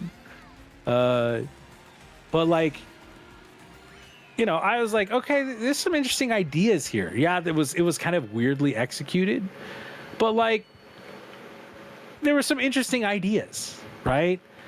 Like by the end of Last Jedi, they had it set up so like Kylo is absolutely going to be the bad guy, right? He killed, scary Snoke. Like we should have learned what Snoke was from, not from a mason jar or whatever. But like, yeah, they were like, okay, instead of everything, we're just going to bring back Palpatine. Well, it shows the whole like you didn't have a plan from the beginning, right? Which is fine because Rian Johnson kind of wove those threads together to create an ending. Well, and I think it's just again there was the thing with no plan though is that like I'm not saying you have to have it completely done 100% from the beginning when movie 7 came out, but having a general idea of like your bad guy, right? Like what's his background? It's just some very basic stuff, right? Yeah. Like that could have helped it a lot. So, and flock to your Ahsoka thing. Yeah, she's annoying in the first couple of seasons of the Clone Wars TV show, but trust me, she's like 11. Yeah, she's 11, right? She's a kid. She's a kid. But trust me, season 3 and on, she's amazing. Especially season 7. Love her in season 7. She's amazing. Let us not be the one to try and claim that we were not annoying at 11. Oh, dude, every single person in existence from the age 11 to the age of 15 had their annoying time. I don't care who you are, it doesn't matter. Every single person had their annoying moment. Wasn't me. You know why? It's because those hormones. It's called hormones. It's called you becoming a teenager and you're in middle school. Your brain just turns off because your hormones are like the only thing that runs your body. And look, I teach kids, and literally I've taught kids who like they start with me when they're like, 8 or 9, and then they go with me until they're like 13 or 14, and by the time they're like 13 or 14, they're just like, ugh. Certain people never grow out of that phase. That is 100% true, Flock. I'm not gonna get in deeper into that, but that's 100% true. I went back and finished Clone Wars when I got stupid heart. When got later seasons, where it got, I don't know. I can't read that fucking little emote thing in the YouTube chat. Stupid. But yeah, went back and finished Clone Wars when it got to the later seasons, though. Oh, when it got to the later seasons. Okay. Yeah. I mean, because the Clone Wars is awesome in the later seasons. So I think I'm almost 40 on this. Oh, I am 40. Let's go. All right, now it's time to switch my character because I got to level 4. Time to level another character to 40. Literal mindless grind. It's great. We'll do a couple more races and then we'll get into the topics for the stream. So, speaking of topic, I'm kidding. I had nothing to say. Well, I figured we'll go with the Avowed first because I know, Bobby, you've got some words for that. And then we'll go into the extra stuff about all the Bungie stuff from Jason Schreier. Jason Schreier? Yep. All right. Because I definitely believe him when it comes to his articles. I mean, the dude's got pretty much 100% accuracy when it comes to. Yeah, he's like, it's so funny when people talk about games journalists. They're like, "Oh, Jason Schreier's games." Just like, I'm like, "Yo, Jason Schreier is the guy who is always right." Yeah, like he's actually legit. Are there certain game journalists who will definitely try to just farm clicks and everything? Yeah. Looking at you, yes. IGN saying that Deadpool and Wolverine learned all the wrong reasons from the MCU. I'm like, what? Wait, what? Yeah, there's an article. Yeah, that was absolutely like stupid. Yeah, it's. Yeah, it's. I don't know. I'll let you describe it to Lemon. Yeah, it's just they're going like, oh, they used all the cameos because that's the MCU does. It's like, well, yeah, and it's also like, we're still in the multiverse saga, so that makes sense. Not to mention it's Deadpool who literally fourth wall breaks, and it's Deadpool. Who knows that he's in a comic and like Oh god, all the funny. I saw that short though of that couple that said like this isn't a family movie, and I was like, oh, I saw that. It's that was pretty freaking good. Deadpool. I think it's fake. No, fake. That's either fake or they're so brain rotted with the weird Christianity thing that you guys haven't seen the movie. I'm gonna say a line that doesn't spoil anything. But at one point, Deadpool says, "Yeah, I marvel Jesus," you know. Right. And so I'm thinking that insane right Christians are just like, "That's blasphemous." And I'm like, are you stupid? Like, what the hell is wrong with you? God. Paul Tassi, the GOAT. I don't know. Paul Tassi, I sometimes agree with, and other times it's like, I don't Paul agree. Tassi, I love Paul Tassi. I think Paul Tassi is one of the funniest fucking memers on Twitter. And I think that he's actually, he's actually a solid writer in the fact that he can get like 5 things out a day. But man, if you watch his YouTube channel, that guy has the charisma of a wet sack. Like, and I love that guy. And I'm not trying to be mean, but he's like, so there's been a new development within Bungie where Pete Parsons bought a bunch of cars. And I just think this isn't really fair to everybody. And I'm like, dude, you're a fantastic writer and all that, but like, it does not translate to videos. And I get it. He has a kid, but even before that, I was just like, Paul, you gotta like work on like being a little more up, man. Have a little more energy in the delivery a little bit there. more energy, yeah. He's like, so I'm playing Destiny, and I got the new gun, and I'm just wondering where the season goes from here. Like Paul, come on, man. Oh, buddy, my man. Come on. More upbeat. Like run before you record a video, Paul. Get up, run a lap around your building. Like get that blood pumping a little bit. Cameos exist to explain why the Fox Marvel universe died, also still shining into the MCU. Yes. Lemon, did you see Deadpool? Which one? I saw the first 2. The new one. Why would I ask you about the first one? I don't know. You just said Deadpool. Can we refer to Deadpool as DP and just make it meta? Go for it. Oh, you know what's really funny? My mom was telling me about her friend. Uh-oh. And she was like, my friend is so weird. She's like, she calls Dr. Pepper DPs. So every time I'm at her house, she goes, hey, do you want a DP? And I'm like, Teresa, that's no. No. Oh my God. So now we bought Diet Dr. Pepper. So I'm like, Mom, I'm gonna take a DP for the road if you don't mind. No. I was just like, why? Man. And you know what's funny is because I will, like, you guys remember, did you guys see that little like short? It was like a year or 2 ago, but it was the Italian guy talking about his sandwich. And he's like, oh, this is the bread. I look like I've been doing lines over here because he's got the flour. Yeah. And then at the end, he's like, oh, I'm gonna class it up with a DC, and he like opens a Diet Coke. Yeah. Right. So like, since I saw that, I've been calling Diet Coke DC, and I'm like, I can't fault her for saying that because I do it with Diet Coke because of that stupid video. But at the same time, yeah, DP means something very different on the internet. So,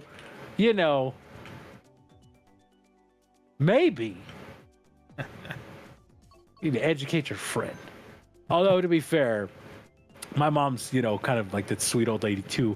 And we had to explain to her when we were playing Cards Against Humanity what bukkake was. Oh, Jesus. So that was a fun time.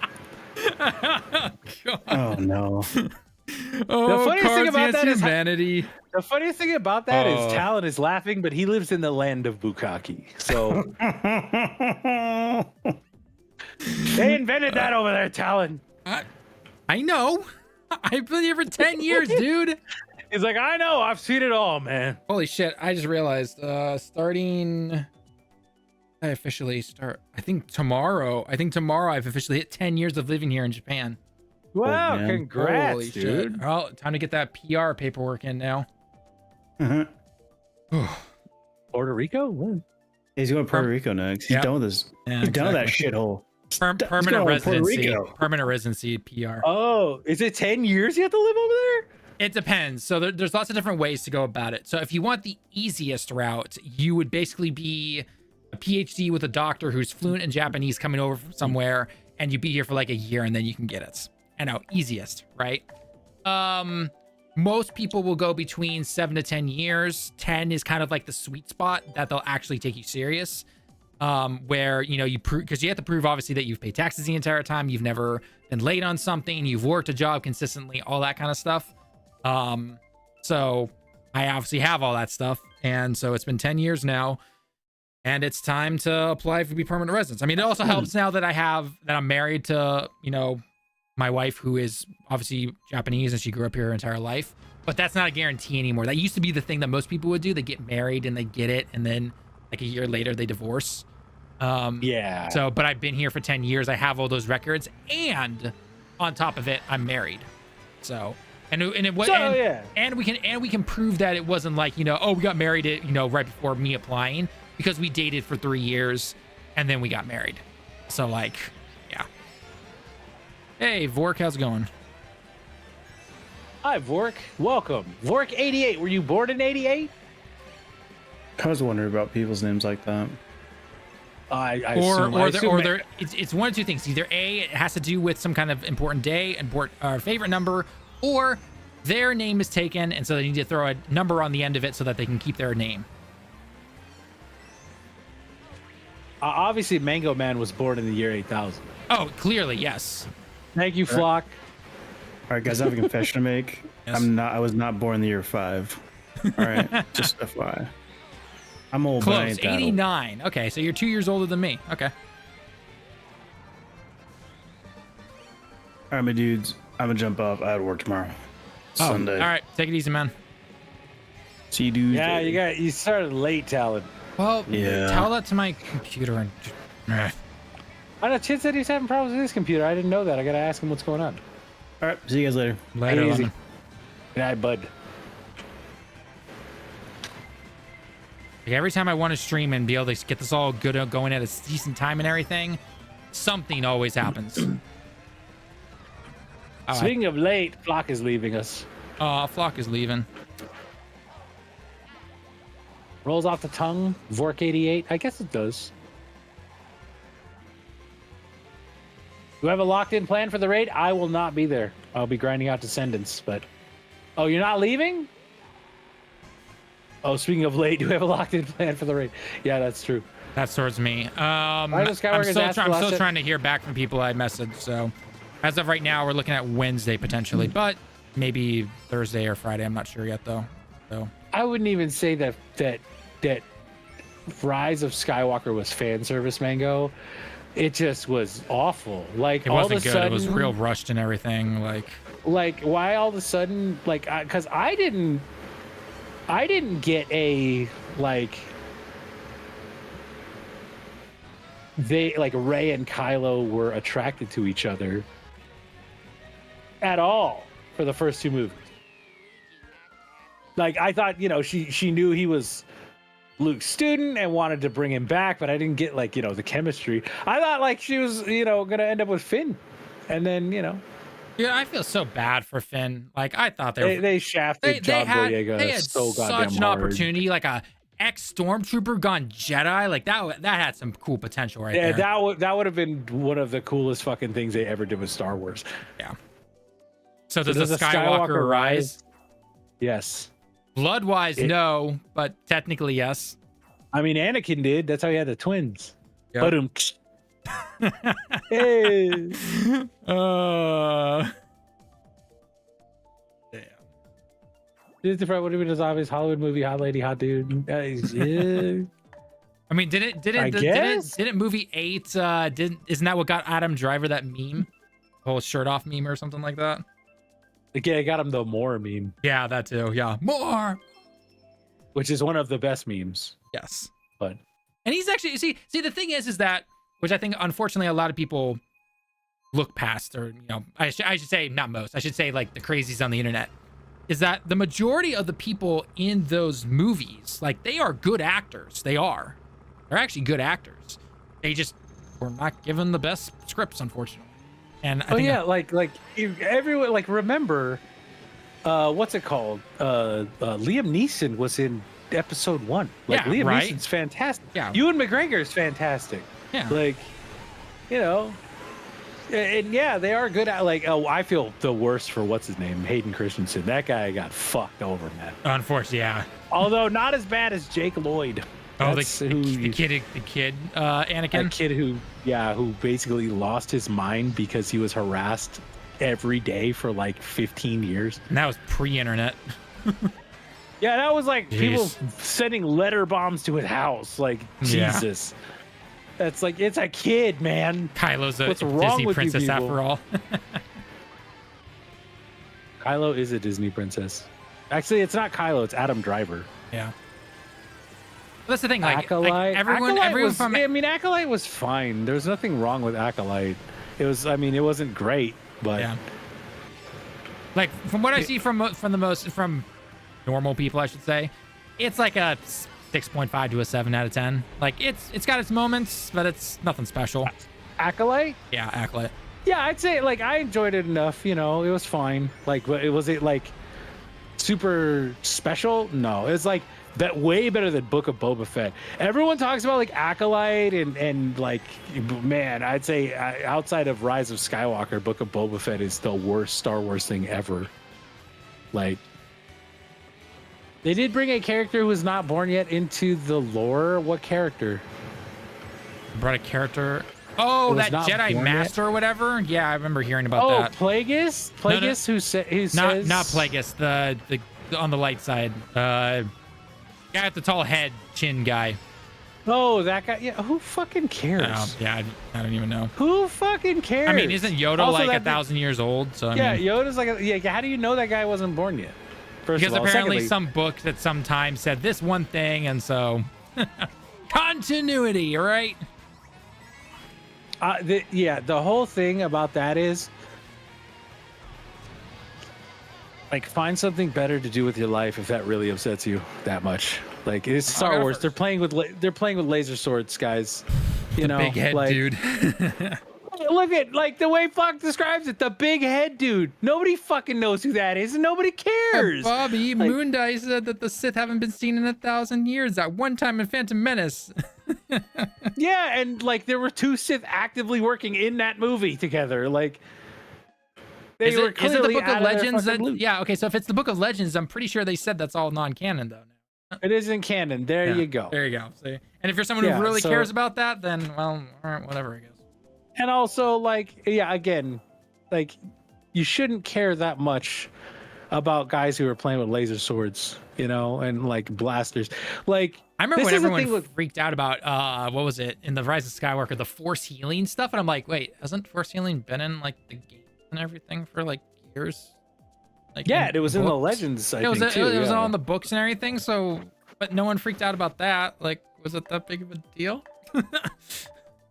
Plus, you heal the worm, and that was it. You gotta just remember, like, a lot of people will talk about people like Star Wars theory, right? And like, you understand that, a lot of these people do this shit just to get you riled up and get you pissed off because it's easier to do that. And it's easier to do that than on videos. And I get it. And I know, look, people accuse me of doing that shit because I didn't like Hi-Fi Rush. I thought Hi-Fi Rush sucked. And they're like, you're just doing this because you want clicks. I was like, I know it's easy to get clicks, doing this, but I think this fucking thing is not good. They did not execute it well. And thankfully, I've been vindicated because so many people in the comments now have come through in the years since and been like, actually, yeah. Actually, yeah, a lot of the stuff you say is true. And well, it's funny because, like, didn't you say, like, based on just people completing the first level, like, is proof that a lot of people clearly didn't actually play the game fully? Yeah. It's like, look, I played the whole fucking game. Yeah, you actually played the whole game, unlike the people who said, like, yeah, I played the whole game, and it's like, finish the first level. Yeah, literally, unlike 90% of the people, I played the whole game. Well, and clearly people didn't think it was that great because no one bought it, unfortunately, and now they're gone. Oh wait, but that's actually more on Xbox, to be perfectly fair, because they trained their audience to not buy anything. They shadow dropped it, yeah. Well, and they shadow dropped it. Dropped it, no marketing, yeah. I am curious how if it sold better on PlayStation and Xbox. Probably. There's a lot of Jesus Christ. Well, especially because it's a Japanese developer and everything. So I'm wondering if they got a lot of sales. Jedi Fallen Order was great. Jedi Survivor, you said you really liked that talent after they fixed it, right? After they fixed it, the bugs and everything, I hate them for that. But no, in terms of like story, gameplay, the whole 9 yards, it's a great game. Absolutely 100% recommend it. Absolutely 100%. It's like we said with what's it called? With Outlaws. Outlaws, yeah. Like I'm hoping Outlaws looks a little better than that B-roll that IGN had. Apparently it is. Yeah, and that's what I'm hearing. But from what I'm hearing, though, so all those previews and everything were on PC, which I have no doubt a PC is going to look great. But what's the PS5 going to look like? What's the Series X going to look like? You know? Well, yeah, because if I'm getting that, I would love to have a physical on PS5. Right, like, exactly. If it's good. Right. But if it looks like that B-roll we saw on the X and PS5, like, yikes. Yeah, that's not a good look. That's not a good look.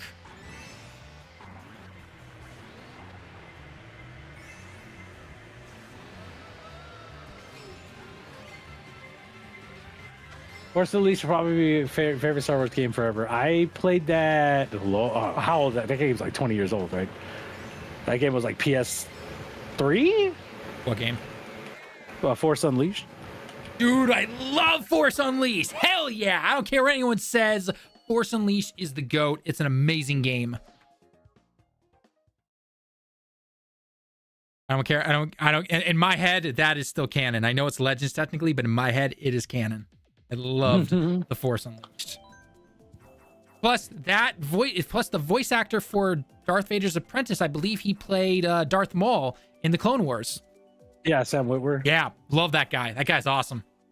Yeah, he really cares about the like. Look, if you're one of those people who like you care about a fandom, like one of the thing that's really important is like you have to understand you can't take that shit too seriously because like.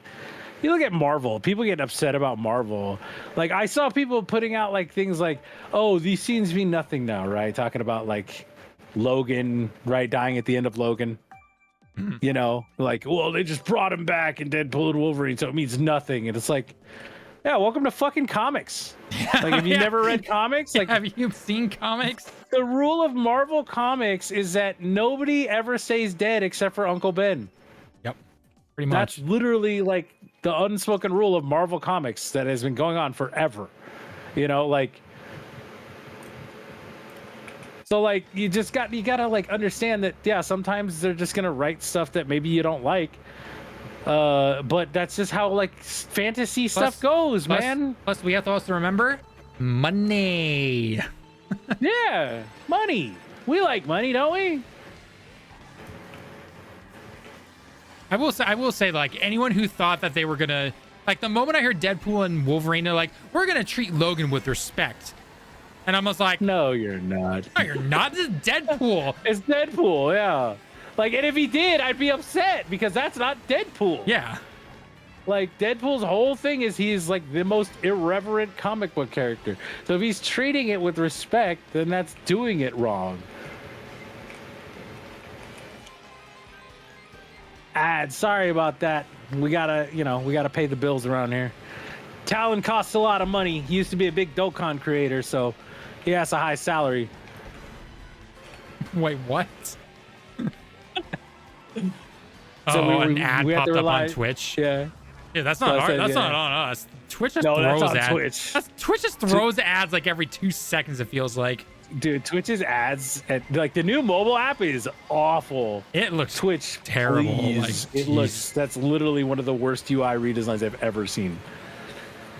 Well, now they're charging 20. They're trying to pull a YouTube Prime for like $20 a month. You can get no ads. I'm just like, for YouTube? No. So you know how you have YouTube Prime? Oh right? yeah. They have Twitch has that now. I'm just like, that's nowhere near worth it, because YouTube is not just simply no ads. YouTube, you can download videos if you want. You can, and then you get access to all the YouTube music, which basically is better than Spotify.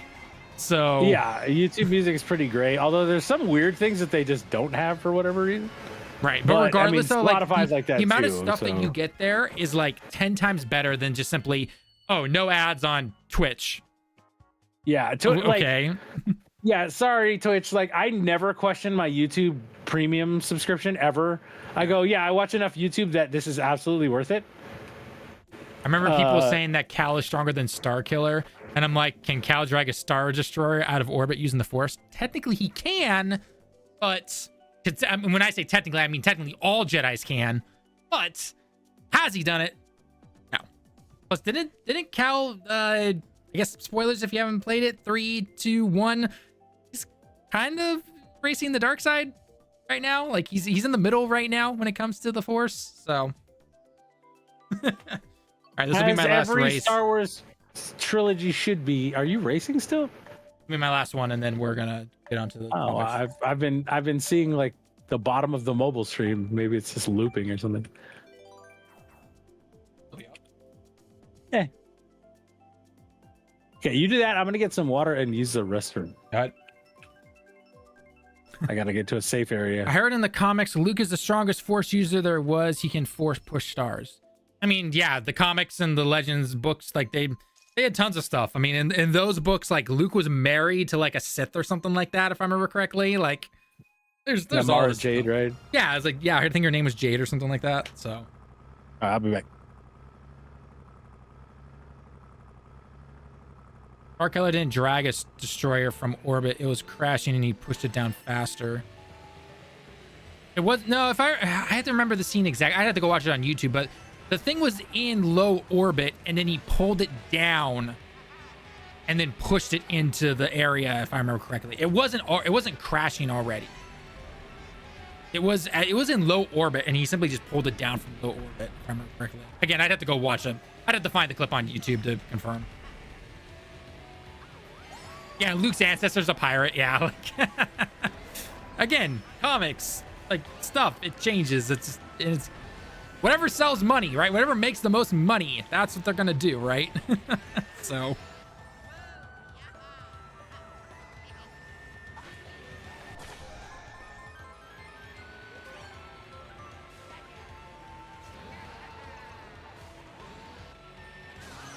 Aw, lightning, really? Yikes, to get lightninged and then get blue shell. That's never fun.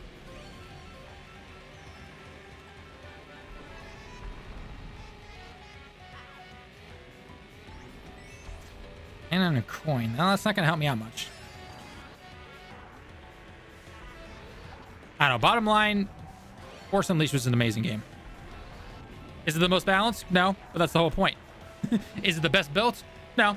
It's definitely it shows its age, but you know what? So fun as hell to just push stormtroopers off everything, bend everything to your will, slice them in half. It's a fun time.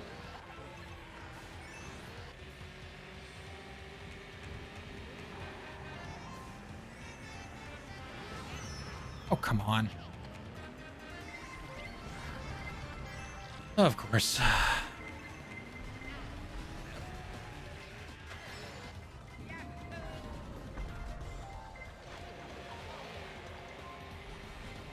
Oh, he put up the star beforehand. Oh, come on. I thought I got away from that.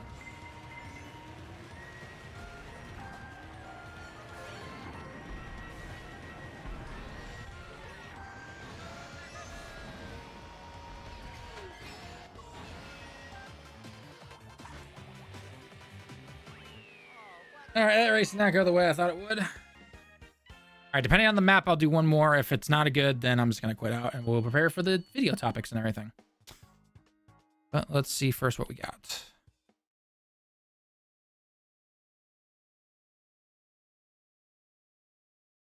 Give me a good race. Love to. You know what? Sunshine Airport's a good map. We'll finish it off with it. I heard a theory that Star Killer is a clone of Palpatine. I'm not going to get into Star Wars theories because of this. I mean, those things are like any theories in any fandom. Those just go way off the deep end sometime. It's like, okay, yeah, cool theory, man. I'm going to go over here. Never been one into the theories and everything.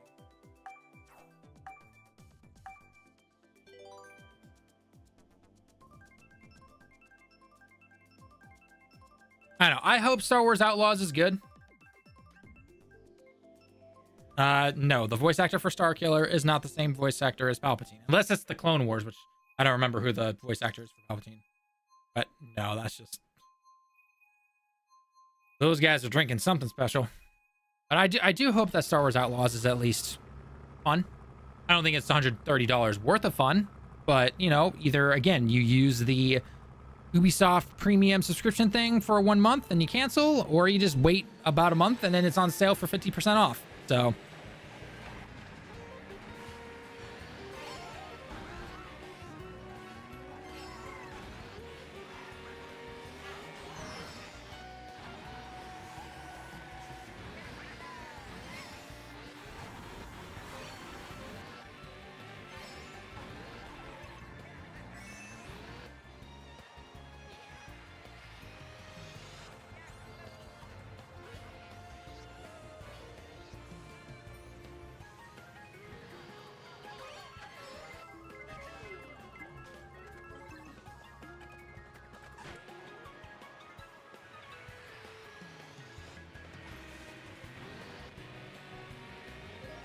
Starkiller voices actor as Palpatine and Jedi Fallen. Oh, and Fallen Order.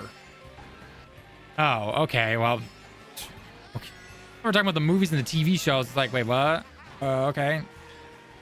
Is the Emperor even in Jedi Fallen Order? And he must maybe like a voiceover somewhere. I don't think he was actually in the game. Like you don't physically see him. Can't remember though.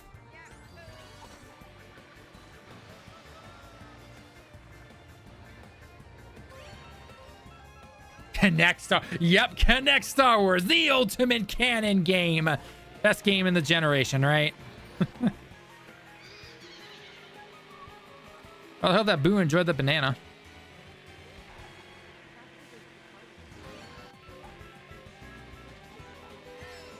Cameo. Okay, so maybe he appeared for some kind of probably like, because like in the beginning of the game in Fallen Order, like probably with some kind of message from the Empire. The Empire is here to protect you as they're dismantling old warships and everything, so. All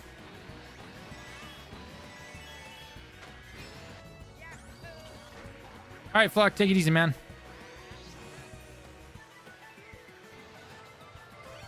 Oh, lovely. Double red shells. Just what I wanted.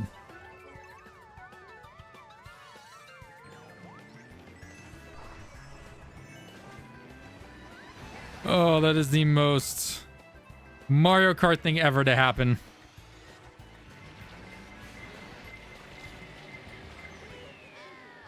From first to ninth. God, if that's not the most Mario Kart thing ever. Ugh. All right. Definitely going to stop the Mario Kart. We're going to get ready and set up for the... God. That hurt my soul. That hurt me right there. What? Well, I guess too late. Basically, I was at first for the entire race, and at the final lap, or the final distance of the lap, I got double red shell, the boondbox, and I went from first to ninth, and I finished. Oh my god! Like that is the most Mario Kart thing ever. That literally is. That is literally the most Mario Kart thing ever. Okay, so we're gonna switch it over to the stream piece.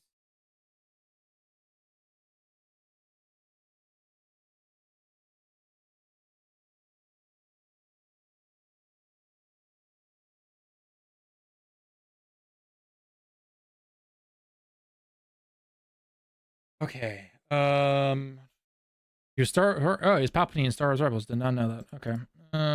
Property. So.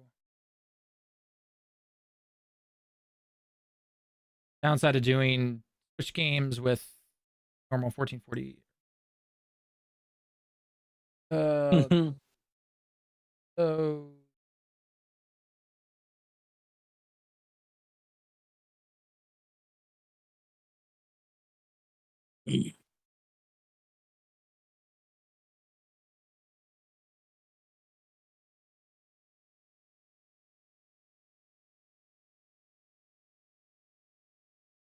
All right, and this time I just have to remember to make sure I actually hit record and everything.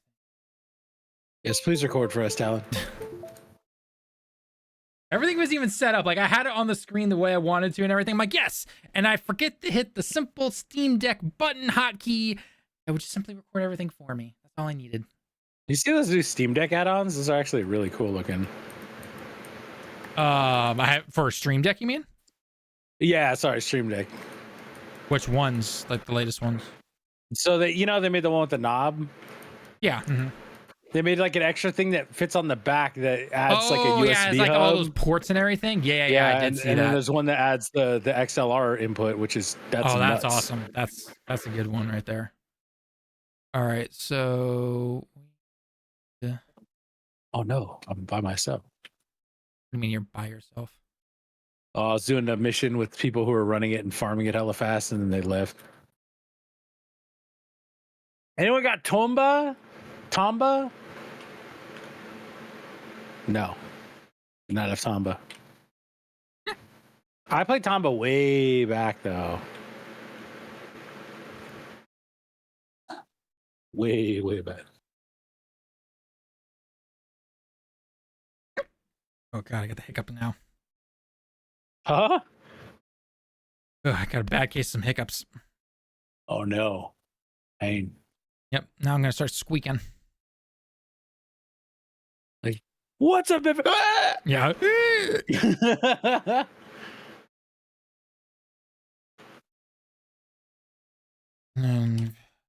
Gotta give us your best Billy Mays talent. Exactly. What's up, everybody? Billy Mays here.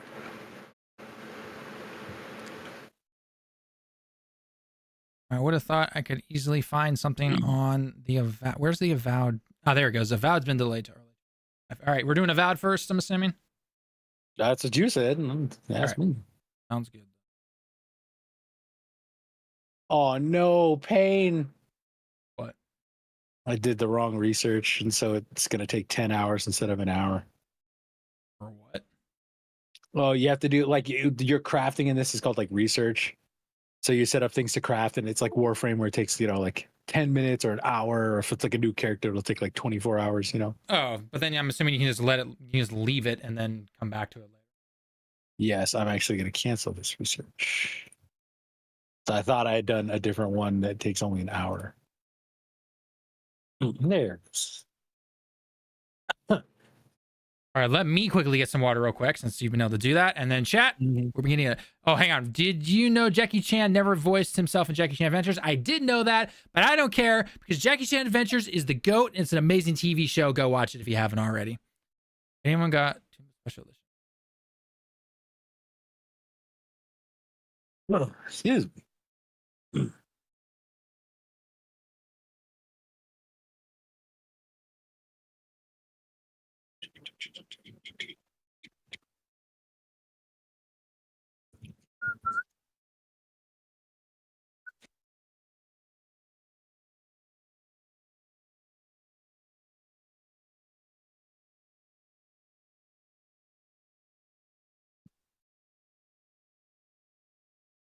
Okay. Back.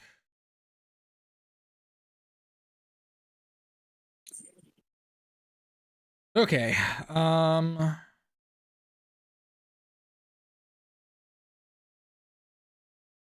Uncle's voice actor is still alive? I don't think Uncle's voice actor was that old when he played it originally. At least I don't think he was. He just acted old. Like he was acting with his voice. I know, right? Well, let's be perfectly honest here.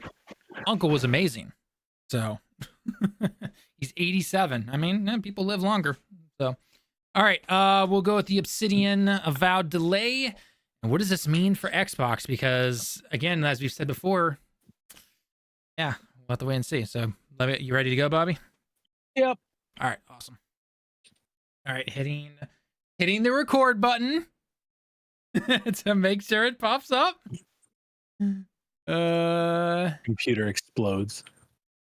Don't say that, please. I don't have the money to replace it right now. So. Like but not like a serious explosion, just like the cheapest part, and it's like a little mini A bomb, Oh god. A little mushroom cloud, like a SpongeBob episode. Now I'm getting encoding overload. Consider turning down the video settings or using a faster encoding preset. Lovely.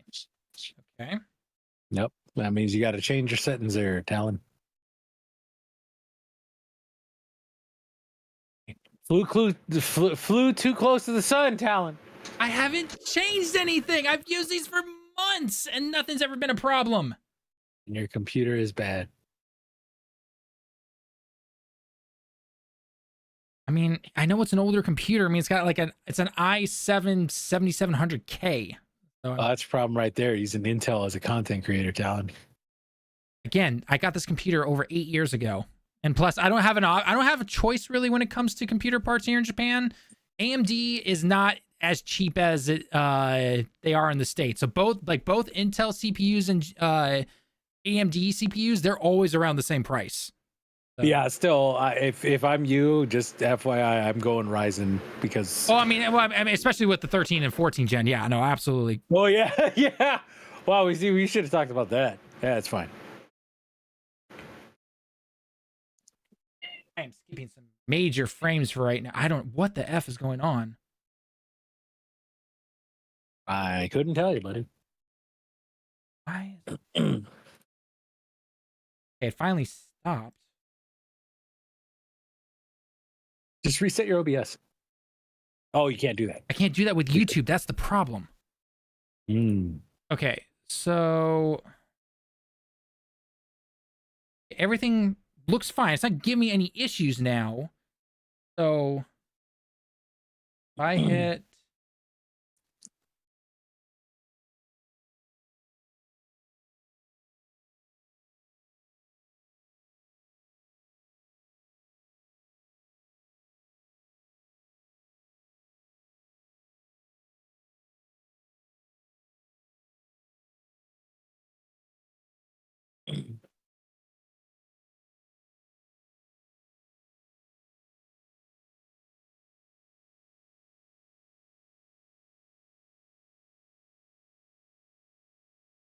thought we'd actually get one of those people in here, but oh, if you look at the chat, oh yeah, I saw that. Banned him already. Am I not a mod anymore? Did they unmod me? Could be. I work for you people. Make a comment and I can. I am unmodded. It's because I didn't show up to Brad's last stream, isn't it, Brad? Been modded for a while, but okay. All right. No issues. Hit the recording button.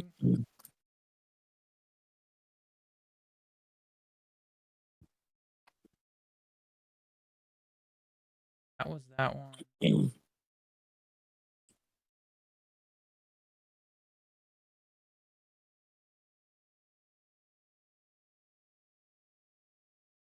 This one I don't need.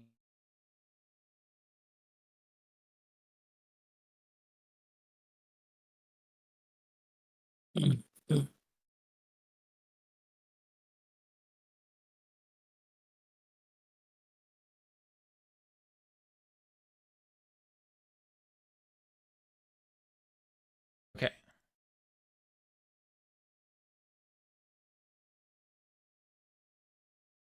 All right. Let's hit recording again.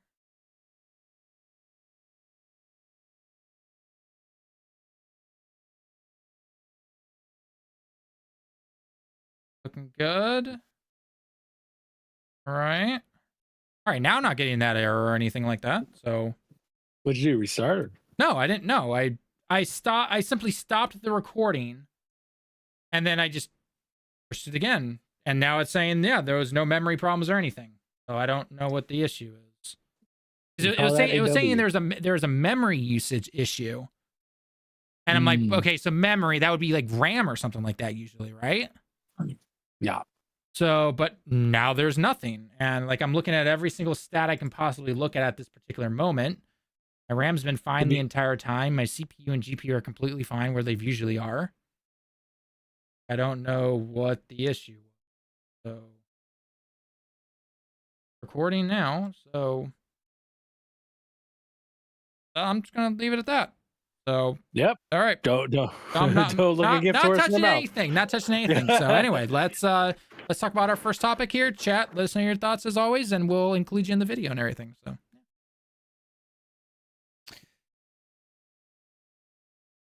All right. I guess I need an intro real quick. All right, I got one.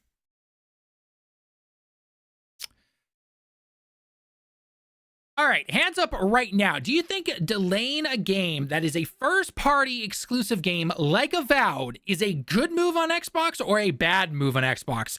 Let us know down in the comments below right now, because I've seen mixed reactions to this. Some people saying that, yes, this is a good move. Let the game breathe a little bit when it releases in early 2025. Others are like, we've seen all these amazing trailers and everything from the E3 days, but we haven't had any releases. Shouldn't Avowed have released by now? It feels like it's been given ample opportunity.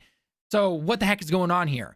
What's going on, guys? Town with Direct Gaming, and we've got to talk about this because Avowed is supposed to be one of Xbox's biggest games when it comes to their first party lineup and really being able to push something like Xbox Game Pass. And now that game has been delayed. So I guess Call of Duty gets priority over Avowed, even though they've had Avowed in development longer than the Call of Duty game. I don't know how I feel about this. On one hand, it makes sense. The holidays are always overcrowded when it comes to video games. Always. Every single year, doesn't matter what. But Avowed, you've been trying to market for, I don't know, the last 3 years, I want to say, or something like that, since we've been seeing teaser trailers and gameplay trailers and all this kind of stuff, and now you're delaying it. Like, why wouldn't you delay something else? And I know the original schedule was supposed to have both Avowed and Indiana Jones within like the same couple of months. So, but those are very different games compared to, you know, saying like, for example, Call of Duty with Indie or anything like that. But unfortunately, because of the numbers that Call of Duty brings in, Call of Duty can never be pushed back or anything like that.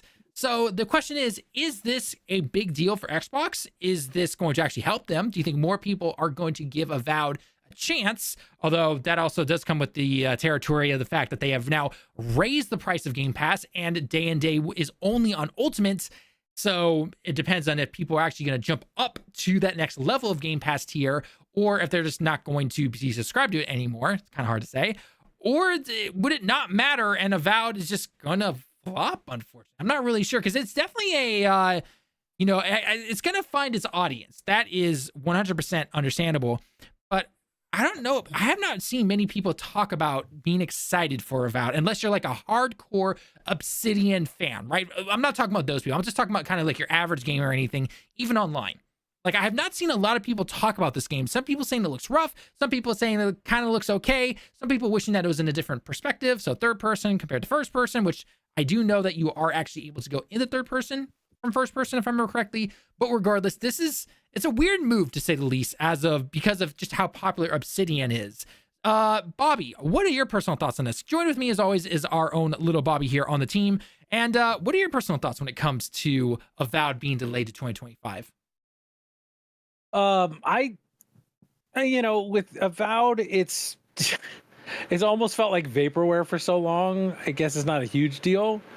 Like, and I'm not trying to be mean by saying that, but I mean, we've been hearing about Avowed since like 2019, and now it's been delayed to 2025. So I don't know. My biggest issue with the delay, I have no problem with them delaying games when they need to, but like, what I don't like is they're like, well, guys, you know, we're having just so many games this year that we just have to delay Avowed. We have to.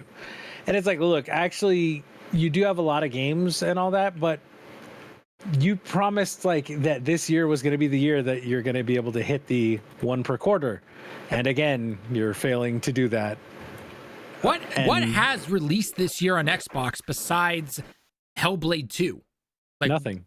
Like That's what big first part? Because I remember everyone freaking out like during the E3 showcase where, you know, they showed off all these amazing trailers and everything, and like trailer wise, yeah, they had an amazing showcase. But then a lot of people started to be like, we've seen this type of thing before where their, you know, presentation looks amazing, but then the release schedule is like non-existent, essentially. So we know Hellblade 2 released to, you know, it was either you loved it or you hate it, right? And it got a lot of flack online. So I don't know how well it did for numbers in terms of Game Pass or anything. And now we know we're probably going to be getting indie this year.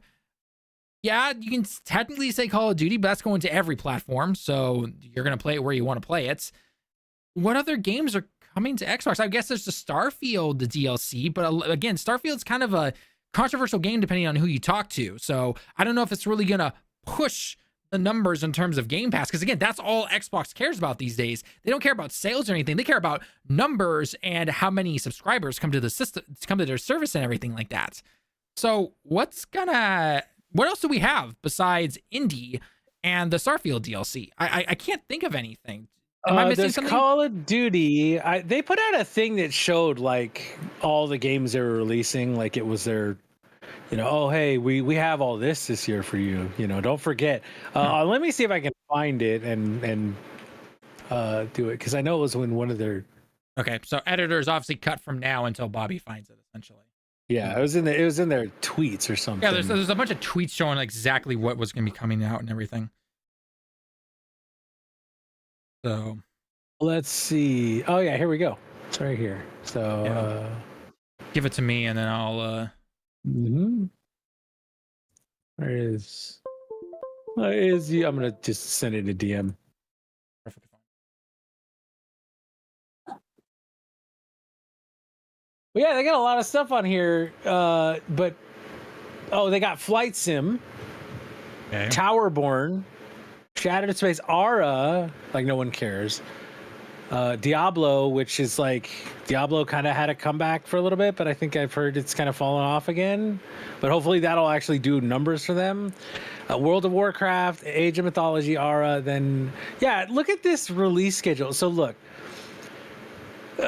here's the problem with all this. It's like it looks like if you're one of the Xbox like super fans, you can go like, look how much we got. Look how much we got right now. It's like, first of all, you can't play World of Warcraft on an Xbox. Age of Mythology, you really gonna go play that? Maybe some people are, but not a lot. I don't think. Maybe I'm wrong. Aura, I don't think. I think that's gonna be pretty niche because it's just like a real time strategy, right? Right. So if you're into those type of games, you're definitely gonna play those. But yeah, those are not popular anymore. They're not really. They're not the big system seller / I need to join Game Pass for this particular game type of thing, in my opinion. Yeah, Diablo could do really good for them. It could. Call of Duty will do good. It's Call of Duty, right? Flight Sim is November 19th, but that's I'm sorry, people calling like, God of War Ragnarok and Tears of the Kingdom DLC. That looks like DLC to me. Like it's like adding jobs and stuff. Yeah. Because Flight Sim was actually really technically solid. So like, all they're doing is just adding a bunch of jobs, like. Which is cool if that's what you want to do, like as a flight sim. But then Indiana Jones, they still don't have a date for it, which that could be a December release. Probably. That could be a December release, but that's going to be death if it's a December release. They should try and make it a November release, but I can't see between Black Ops and Flight Sim where they could put it, or even after. Honestly, unfortunately, I think Flight Simulator is one of their things they have to release annually. I would personally switch Indiana Jones and Flight Simulator. That's what I would do. Right? Yeah, well, Flight Sim is not an annual thing. It's the last one was like 2019 or 2020. They always had these like Flight Simulators 2022, 2023, 2021, if I remember correctly. No. Like they're small updates, if I remember. I thought they have updates. They have like updates for systems and stuff, but they're not like releases. This is a brand new game. Oh, okay. Yeah, I'm not into the Flight Simulator stuff. Yeah, that's what I'm saying. This is like a thing. And then like, where's Shattered Space gonna go if it's 2024? Like that's the other question I have. Like, is that going in November? Is that going to December? I thought Shattered Space would have gone in like September. Kind of the year anniversary type of thing. Yeah, you'd hope so, but September's I guess. Well, no, you could actually put that there. That'd actually be a good place to put it. But again, September's in a month. It's in less than a month now. So yeah, it's like, you have a lot of stuff, but like, you got, if we're talking about one's DLC, two are DLCs, one is basically a DLC in Flight Sim 2024. Obviously, you have Call of Duty, and you have a remake with Age of Mythology and Aura, which I think are both RTS games, which is really weird to have like two of those come out. And then you have Indiana Jones, and so it's like, okay, so you feel like in that you couldn't get, because like you're not gonna see people go like, oh yeah, man, Age of Mythology, that should bump, that should bump Avowed. because it shouldn't. It makes me wonder if Avowed is having some issues in terms of development. Like they really need those extra like 5 to 6 months. I think they do, because they said they're going to redo the combat because people were so critical of it. Like, and it looked not very good. Yeah. And that's, you know, that's the reality of what they're doing is they're in my opinion, they're spread too thin. I feel like they are, but unfortunately they can't hire new people because of just all the layoffs that are going on right now. Microsoft would never allow it. I mean, at the very most, they would maybe, they'd say, okay, fine, hire some contract workers, but then try to just teach contract workers the engine that you're working on. That's going to take up so much time, and it doesn't make any sense to do that. So, yeah. I mean, looking at I'm this, some of this stuff comes out. Right. I mean, if you look at this picture, it makes sense to put Avowed into 2025. But at the same time, the closer you look at it, like again, World of Warcraft is PC only, to my knowledge. Yep. Age of Mythology Retold is an RTS. That is like a very that's a remake too. Yeah, it's a remake, and that's a very small crowd of people that are going to play that. That's not going to drive Game Pass numbers. History Untold, if I remember correctly, is also an RTS. Diablo could do very well, but again, that's October, so we're out of September already. Black Ops is Black Ops. It's Call of Duty. They do the numbers, yada yada. We know that already. Fight Simulators in November, and so you still have Indiana Jones and Shattered Space, which are supposed to be these big games for them. / one's a DLC, one's a game. Where does that go? Because if Indiana Jones goes into December, like everyone thinks December is a good time to release a game. It sometimes can be, but it's in the past, it's not always the best because yes, technically everyone is getting money for Christmas potentially, or you're selling some games that you have, and so you want to go buy the new game because you've now have enough, or you can do all that kind of stuff. But I'm really scared for Indiana Jones. Like I think it could be a good game, but I'm scared in terms of like what kind of numbers it will potentially do. And the only reason I say that is because of what could happen to the team making it, essentially. Right? Well, yeah, I feel like Indiana Jones is almost assuredly going to be received probably with like maybe high 70s or at best low 80s. Like I just don't know. I mean, based on what we've seen, it's in an interesting state to say the least, because Indiana Jones is nowhere near as popular of an IP as it used to be. Yeah. Right. And now we don't have a release date for it. You cannot put it next to Call of Duty. We already know that. Like the earliest you could potentially put something like Indiana Jones would be like early October, which I feel like they would have announced that already, but then that interferes with Diablo potentially. You could put it in November, but I just don't know, because you still have Shattered Space there, which is supposed to be the big Starfield DLC. So do you delay Starfield? Like, I just don't know. At this point, if I'm Xbox, I'm delaying Indiana Jones to make that as good as it can be. I'd put that out in February, to be perfectly honest. I think it could do decently well in February.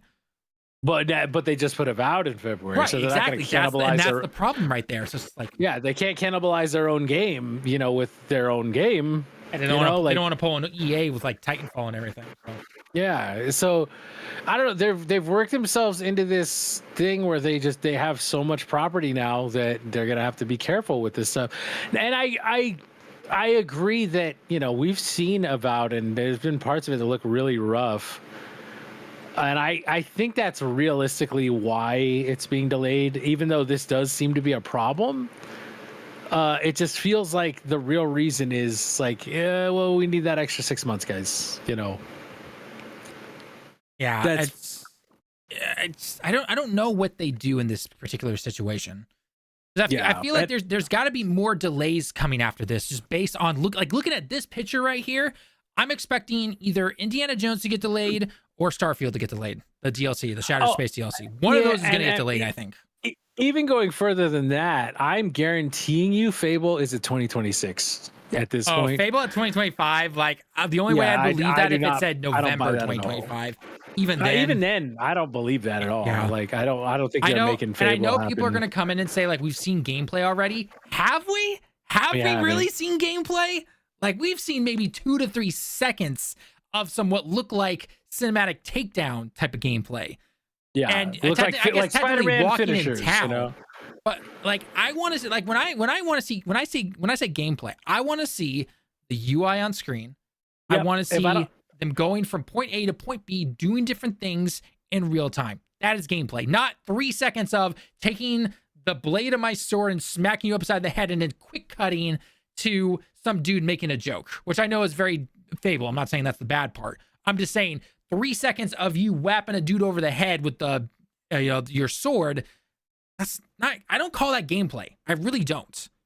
So, Fable, I hope comes out in 2025, but I'm very concerned about that. Doom the Dark Ages, absolutely, I can see in 2025. They have the building blocks from the past Doom games. So, yeah, it's like you said, like if I don't see a HUD, I am not considering that gameplay. You know what I mean? Unless they specifically say, hey, we're not having a HUD and we're gonna show you like unedited 15 minutes of gameplay. Right. And there have been trailers in the past. This has been done for a while now, where there are certain games where it's like it says in real gameplay and everything like that. There's no HUD or anything, but you can tell it's actual gameplay because they literally start and it feels like they're actually playing the game, moving around, going and talking to an NPC, going into combat, that type of thing. The Fable gameplay is like, again, 2-3 seconds and then quick cut to something else. Like, that's not gameplay to me.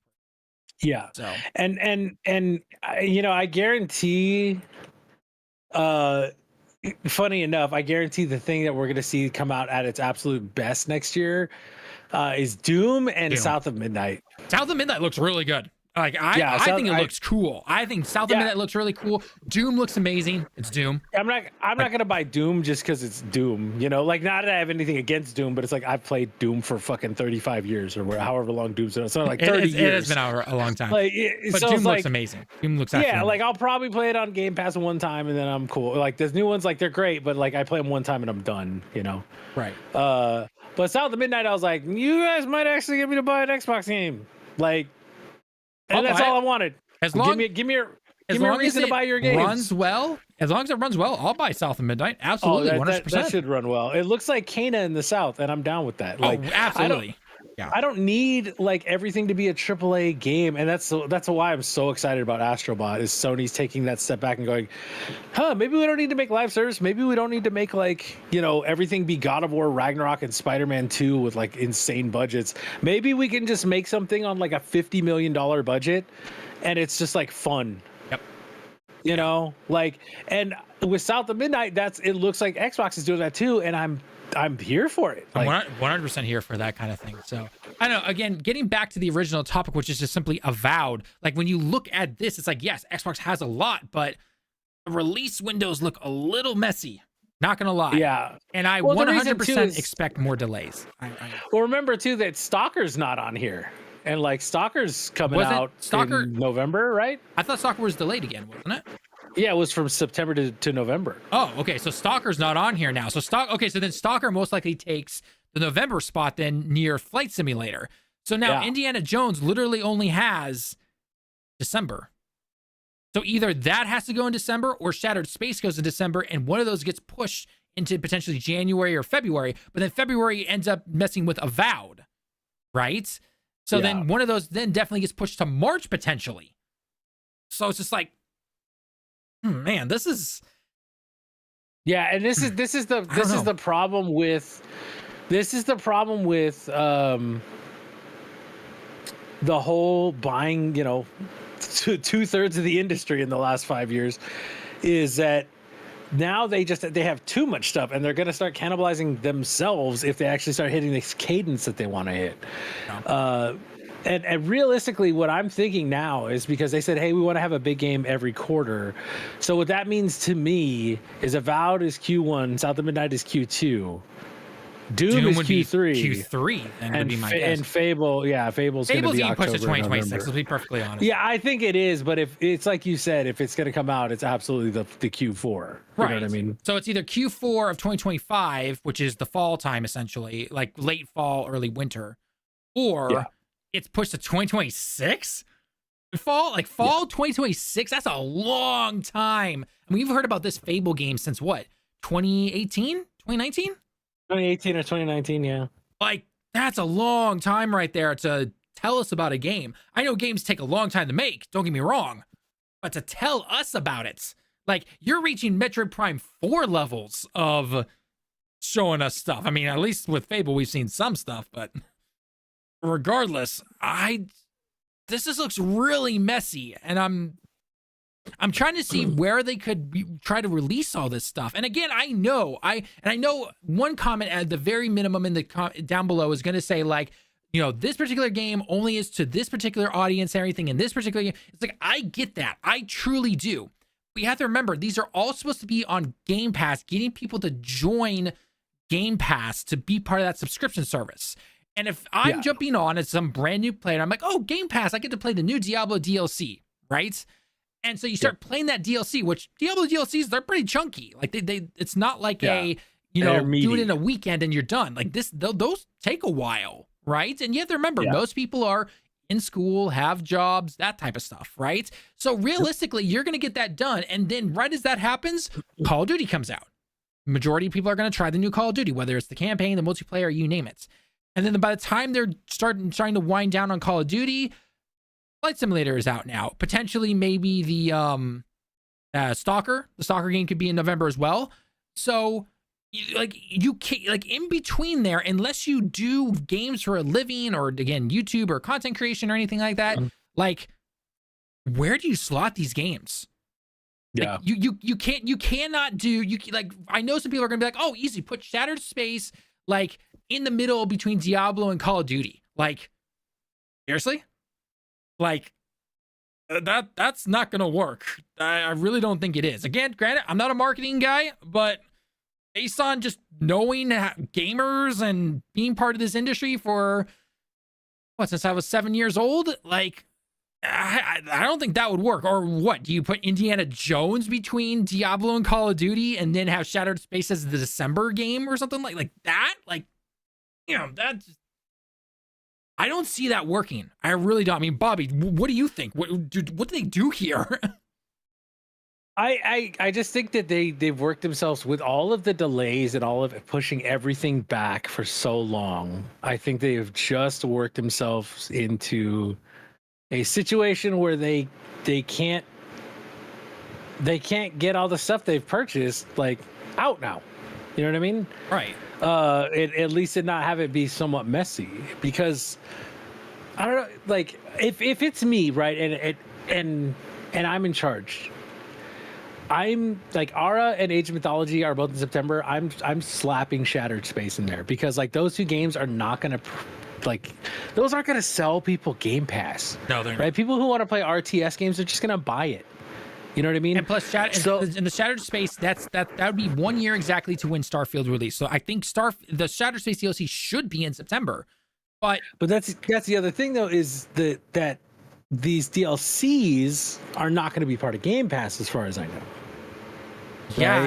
I mean, technically, if you're subscribed to Game Pass already and you have Starfield, technically the DLC should be with it. No, that's why they sell the premium pack. I guess I'd have to look at find out those details about that then, if Shattered Space comes with that. Editors, cut this for a quick second. Oh, the beeping noise. Okay. Keep talking, Bobby, and then I'm going to look this up while doing this. All right, editors, resume right now. Yeah, as far as I know, it's literally just Shattered Space was part of that premium pack that you had to buy the early access for, right? And so it ends up being something that you can't really just give away, because otherwise what's the point of the premium pack? True.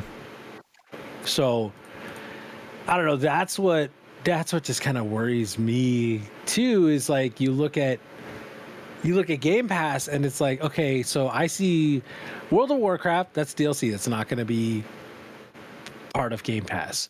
Age of Mythology and Ara, those are RTS games. People are probably going to buy those. You know, RTS players are going to buy those because a lot of RTS age group tends to skew to our age, you know, like 30s. then Diablo is a DLC. It's not going to be included. And then you got Shattered Space. So really, there's nothing till October 25th. Unless you're either RTS or want to pay for a DLC. So from what I'm seeing when it comes to the Shattered Space DLC, it's going to cost a certain amount of money unless you have the premium edition or upgrade, and then it's quote unquote free with Game Pass and everything. Otherwise, you do need to buy it. That's because you already paid for it. Right, exactly. Because you paid for it. Essentially. That's essentially what it is. So regardless, though, Diablo DLC and Shattered Space DLC, you've got to pay for those, right? Unless, again, you bought the Ultimate whatever edition, essentially. So do you throw Indiana Jones then into September, late October, or early October, I should say? Like, would that be a good spot for you? I don't know. I don't think they have it ready for that. Right, honestly. because generally, if a game is like pretty much ready to go, that's where you start the marketing and everything like that. But we haven't seen any marketing for it. So we also have Towerborn, which is like, we're talking about Shattered Space and Indiana Jones. Towerborn says 2024. Right. I don't even know what Towerborn is. It looks like a little. I don't know if you ever played Orcs Must Die. Yeah, I've played it for like. Yeah, it looks like that, where it's like a little kind of like tower defense ish. Okay, so I guess that's not gonna that's not gonna bring in tons of subscribers or anything. So I don't know. Really don't know sometimes. Yeah, it's really hard to say with Xbox. It's really hard to say, like, they had this grand plan, but stuff like this, it just kind of makes it fall apart. Like, sure, it sounds like Avowed, South of Midnight, Doom, and then Fable is going to be great, but that's assuming, again, like Fable comes out next year.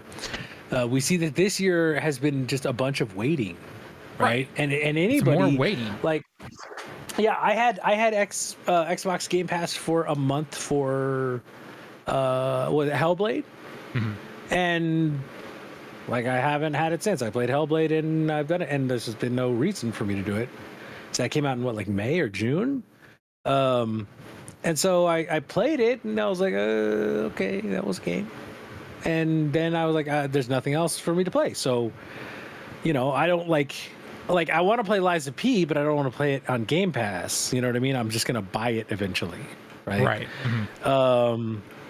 And there is the point to be made that, like, yeah, some of the smaller games kind of help Game Pass a lot, but they don't do as much as they used to for Game Pass. Like, the small games used to be kind of the bread and butter, right? That's like where that was the bread and butter of Game Pass. So yeah, it's where I discovered like Tunic and Scorn and some really great games that I have ended up buying later on down the road. But again, it comes down to like their first party big, quote unquote banger titles just like don't do it for me at all. And that's what's supposed to be selling Game Pass, right? You're supposed to get Avowed and have this huge epic RPG to play. And even if it's not huge, they said, like, keep your expectations in line. It's like the Outer Worlds. Right, which is fine. Even then, yeah, it's fine. But yeah, that's totally fine. But, it should be replayable then. Like, it should have a lot of replayability because it's an RPG, right? So if it does, then I guess that kind of sells you 3 months of Game Pass. And South of Midnight, that's going to be for 99% of people one and done, right? I played Kena like 3 times.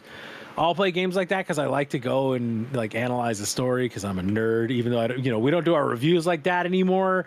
Right. I still do that personally because that's just how I play games. Right, but we're the minority though when it comes to doing things like that. The average player was going to be a one and done. Yep, right? Exactly.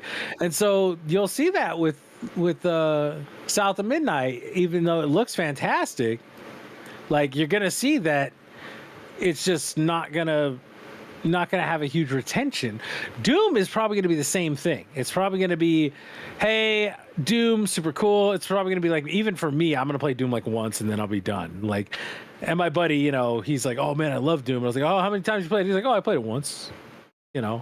But he's like, yeah, Doom 2016 is one of my favorite things I ever played. How many times you played? Once. Oh, okay.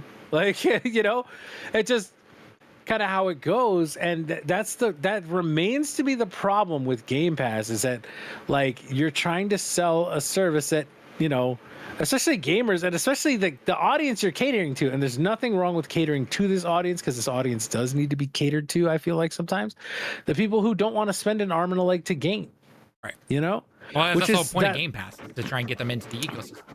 Yeah, that's the point of Game Pass. That's the point of the Series S. As much as I dislike the Series S, that's the point of all that, and it makes sense. But at the same time, with this like release cadence now, you're seeing like so much stuff get crammed into one thing because of all these delays. And then what happens if like Avowed comes out, but like Doom and Fable need to get delayed? Oh, and then at the end of next year or like the start of 2026, they run into a bunch of stuff, so they got to start thinking of how to put that stuff around. You know what I mean? It's just gonna completely. Some game is going to affect another. It's gonna happen. I guarantee you. It's gonna happen. Yes, that's what's gonna happen, and it's unavoidable with as much property as they have. Really, right? Exactly. So, and that's just Xbox right there. Like, you have to also remember, like, you have games like, say what you will, I know about the drama online and everything, but a lot of people are still gonna buy it. Like Assassin's Creed is coming out this year, right? We have Star Wars at the end of August. Yep. Right? Say what you will. We have said stuff about Outlaws. It's Star Wars property. It's gonna sell. Yep. It's just gonna happen. And again, going to Assassin's Creed, everyone has been dying for a Japan setting Assassin's Creed game, regardless of the stuff on drama online and everything like that. It's gonna sell. Yeah, and the other thing is, they said Assassin's Creed Mirage sold a ton, which I did not think it would. I didn't think it would, but it did. I was like, oh, I'm probably gonna pick that up at some point, because like I love the old school Assassin's Creed, right? Like before they made the big change with Origins and Odyssey, I much prefer that Assassin's Creed, right? But like they were like, oh yeah, that made us a really solid profit. We sold a ton of copies of that, like way more than we were expecting. And I was like, what? Like, really? Like, it caught me by surprise, if I'm being honest, And so Shadows is absolutely going to sell. And so you got to, like, I don't know, if you're Microsoft, because don't they have the marketing for Shadows? I think they do. I'm not 100% sure, though. But then again, based on what they've said about marketing and everything, apparently they don't have much money for marketing, so... Yeah, I know that poor $3 trillion company. I don't know. It feels like yes, Xbox has a lot, but like, what's the schedule? And I know it's going to happen, that one game is going to release at one particular time, and it's going to get completely just ignored and forgotten about due to everything else coming out. It's gonna happen with one of these games, and. Yeah. Like, I guess when you're Xbox/Microsoft, like, which one do you sacrifice? Which is terrible to say, because that should not be the case. But it's gonna happen to one of them. I can't imagine it being. It's not gonna be Call of Duty, obviously. It could be Indiana Jones. It could be the Shattered Space DLC. Could be Avowed. Like, it could be, even with them pushing it back. I don't know what happens, but something's gonna get forgotten, and it's gonna probably result in more layoffs and everything. And I don't want that to happen, but that's just with the way things are. I feel like that's going to be the case. Well, yeah, I mean, look at they pushed Avowed back. What if Capcom goes, oh yeah, Monster Hunter is coming out February 18th, Monster Hunter, yeah, we still don't know when GTA is coming out. Like, oh, GTA is not coming out Q1. But, I know. GTA I'm just saying, as things continue to get pushed back, though, right? That's what I'm saying. If things continue to get pushed back, and all of a sudden GTA is coming out in, I mean, let's be realistic here, it's probably going to be like October, November next year, would be my guess. Maybe September. Yeah, that's if that doesn't get delayed. Right, and if it doesn't get delayed, like, then what? That would either affect Doom, that would either affect, again, assuming Fable does come out at that time, that could affect Fable, that could affect anything else pushed back. Like, something's got to give, and it's not going to be pretty, is all I'm going to say. Yeah, and it's this is kind of on Microsoft and in the first place, because they've had so long to get all these games going, right? Like, I mean, we've heard about Avowed for 5 years. We've heard about, we saw Hellblade for 5 years. Like, so many of these games we've heard about. And then, they also bought like the Goliath that is Call of Duty. So they have to be thinking about, like, okay, we got to make sure like everything has a wide steers a wide berth from Call of Duty, because like we want that to make its money, because that's literally what's going to keep us afloat, and show that Xbox is still valuable to Satya, like, Right. So they want that to make its money for sure. But now they have so much property that has been kind of mishandled for so long that they're kind of on the hook for this. But at the same time, it's like you don't want to see them fail. They've worked themselves into an unenviable situation, is I think what the best way to put it. Like you don't want to see them fail, but like right now they're not in a good spot simply because they do have too much stuff, and they're just going to throw it out, and it's going to kill some of the other stuff that's coming out. Pretty much. All right, that's a good spot to end the recording right there perfectly. All right, let me make sure it actually recorded and everything, because I swear to effing God if it didn't.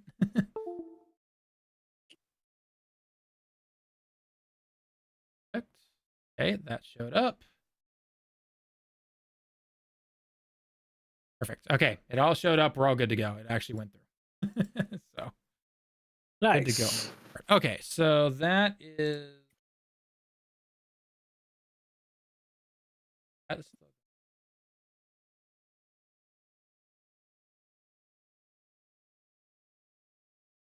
All right, so now we can get rid of all the Avowed and Xbox stuff. Screen. How do we don't need the picture anymore? That. Do we want to go in? I want to talk about the Nintendo stuff. Okay. Because that was all about like, Nintendo sales are down and everything, and it's like, well, no shit, Sherlock. It's over for Nintendo. Yeah, it's over for Nintendo and everything. They're like right here. Operating profits dropped 70%. No shit, for a 7-8-year-old console. Like I never would have imagined. Like, yeah. Also, doesn't Nintendo have the largest cash reserve out of all of the game makers? they do. Yeah. I mean, if you take away Microsoft, right? Obviously, we have to take away Microsoft out of that equation. But we always compare Xbox and Nintendo, not Microsoft and Nintendo. Yeah, exactly. Okay. Let me get some water and then we'll get started. Sure.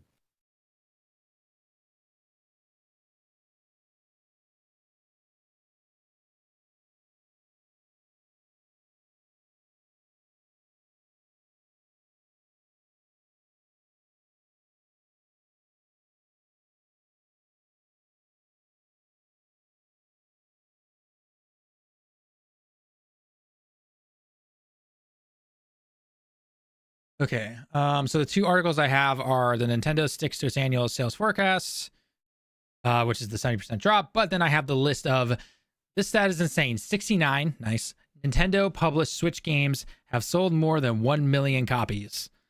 Like, damn. Yeah. That's damn. That is, whew. I mean, heck, even little games like Metroid Prime Remastered, or like, I'm pretty sure we talked about this last time. Metroid Prime Remastered sales. Yeah, 1 million, 1.9 or 1.09 million copies sold. Like, and Metroid is considered a small game compared to these others. Like, oh my God. Mario, wow, even Mario Strikers hit 1 million? Like, I thought that game did terrible. It's Mario, man. Mario pulls. That's what I always say. Mario Strikers, well, that's in Japan. 2023, 2.54 million copies? Damn. Holy crap. Oh, man, that game did not get good reviews. Like, the reviews for that game, like Mario Strikers Switch. Did those? Yeah, God, I mean the Metacritic is 73. Oh man, yeah, it was not the greatest in terms of some of those. Oh man, it still sold 2.5 million copies. Like, damn. Oh my God. I don't know why I'm surprised at this point. I don't know why I'm surprised. But I want to have that. I want to have that there because I'm gonna definitely use it. Metroid Dread, we already knew about. Super Mario RPG. What was Super Mario RPG sales? Curious before we start. Mario.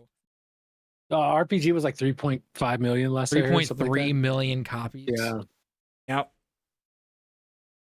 Although I guess maybe if I say Switch, I don't know if that's gonna make it. Which is that? No, that was Switch. Oh yeah, it is. Yeah, it is Switch. Yeah, because there's no other way to buy the old. Yeah, and that outsold the old version. Yeah, with 860,000 sold in Japan. Well, I guess my wife was one of them, so. They like that Mario RPG, man. I mean, it's a good game. I can't blame them. I love that game. Yeah. So, it's one of my favorite games of all time. All right. I already got a perfect intro for this, and then go with it. Okay. So, hit the recording. I've always got to check myself now.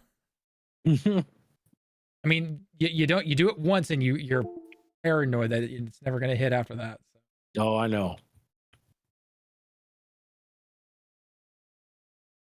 No, I'm not getting any coding errors or anything. Great. That. Okay. All right. Water. All right, here we go. Oh my gosh, guys. Nintendo profits are down 70%. Call the ambulance. Nintendo's dead. I mean, it's not like an 8-year-old console is, the cause of that or anything like that. Oh, wait. Nintendo's doing just fine. Suck it up, people. You know these titles are clickbait for that particular reason. Yeah, an 8-year-old console is not selling as well as it used to when literally everyone has a Switch. And to my knowledge, the Switch is like the 3rd best-selling console in existence. Yeah, no wonder profits are down, especially because we know the next Switch is going to be coming out, or at the very minimum announced next year in fiscal year 2025. Like, we know this already. Why in the world would anyone be like, oh my gosh, sound the alarms and everything? Seriously, are you guys crazy? I mean, geez, if we want to even look at this little headline right here.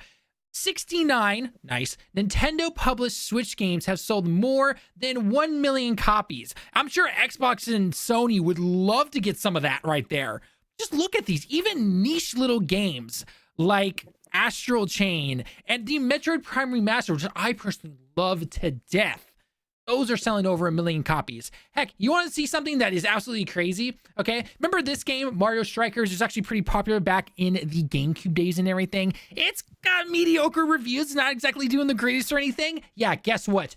2.5 million sold right there as of March 2023. Last I checked, what is it? Oh yeah, it is August 2024, which means it's probably close to 3 million. This shows that Mario sells, right? And again, it's on the Switch. Everyone's got a Switch. Your mom has a Switch. Your kid has a Switch. Your cousin, nephews, uncles, cousins, twice removed on your mother's side has a Switch. Everyone has a Switch. And guess what? The sales are doing just fine. Are they looking as good as they were a couple of years ago? No, because guess what? It's near the end of the Switch's lifespan. They still have a good amount of games coming out and everything.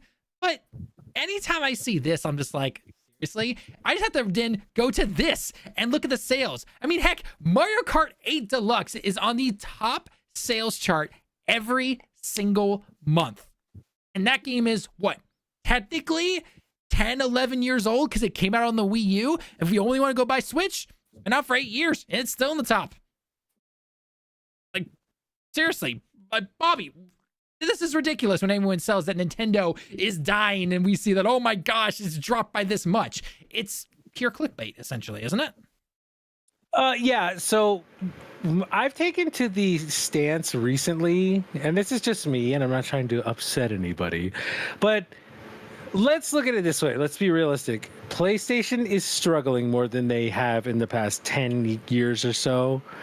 And Xbox, like, they have been on the struggle bus for 10 years. So a lot of fans of those systems are like in mad cope mode right now because their favorite system is not doing well. And who continues to do well? Who continues to do well is Nintendo, right? So it's like, the wild thing is that you see a ton of people going like this, like obviously Nintendo's terrible, And it's like, I don't understand it because Nintendo has just like, always been the bringers of joy, at least for me, you know?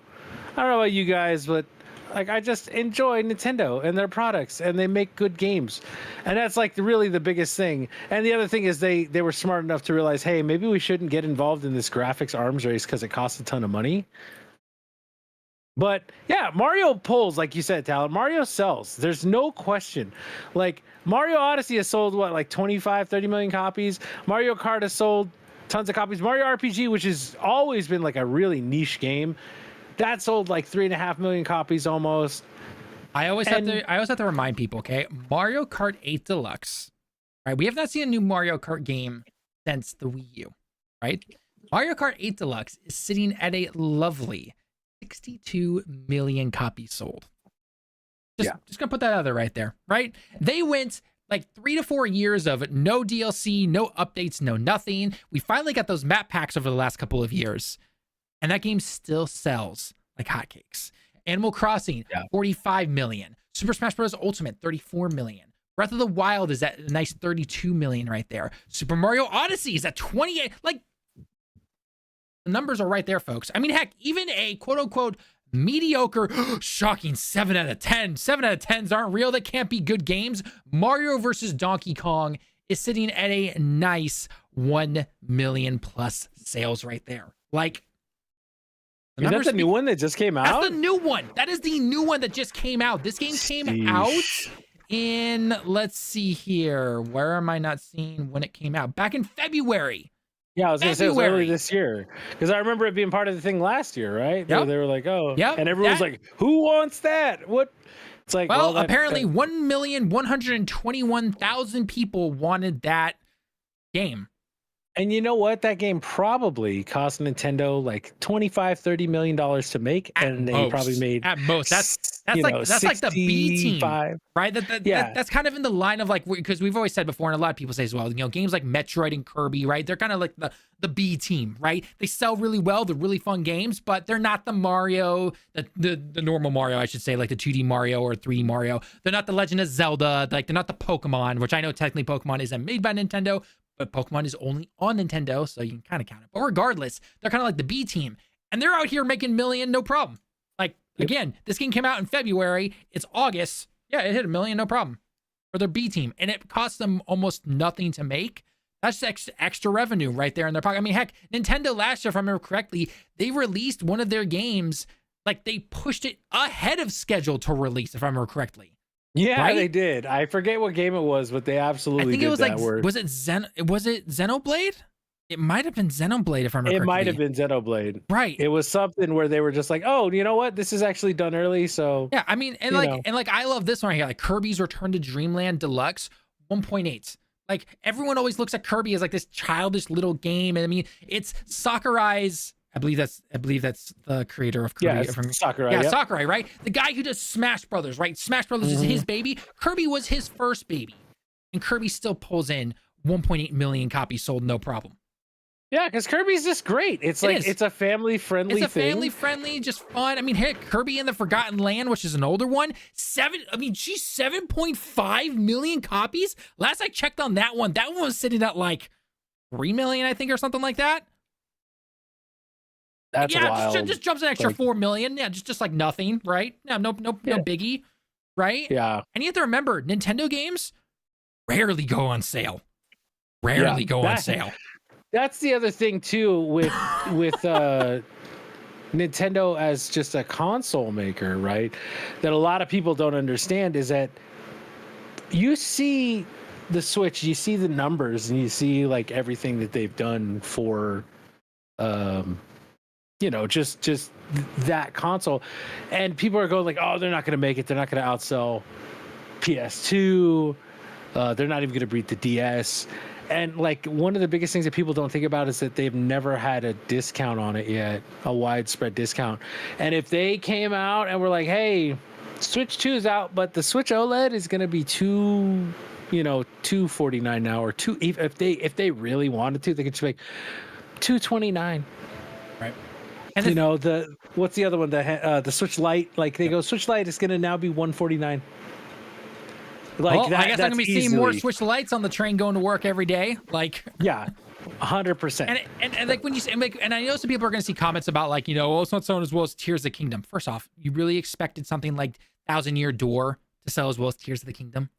Like, really? Yeah. You like, really who think would that's going to expect happen? that? That'd be like saying, oh, I expect GTA and then like Avowed to sell the same amount. Like, really? Like, what are you trying to compare here? So, I mean, again, when you see little things like this, like whilst the latest quarter period saw 2 more million sellers in Paper Mario: The Thousand Doors and Luigi's Mansion 2, they couldn't compete with last year's Tears of the Kingdom, which sold more than 10 million copies in the first 3 days alone.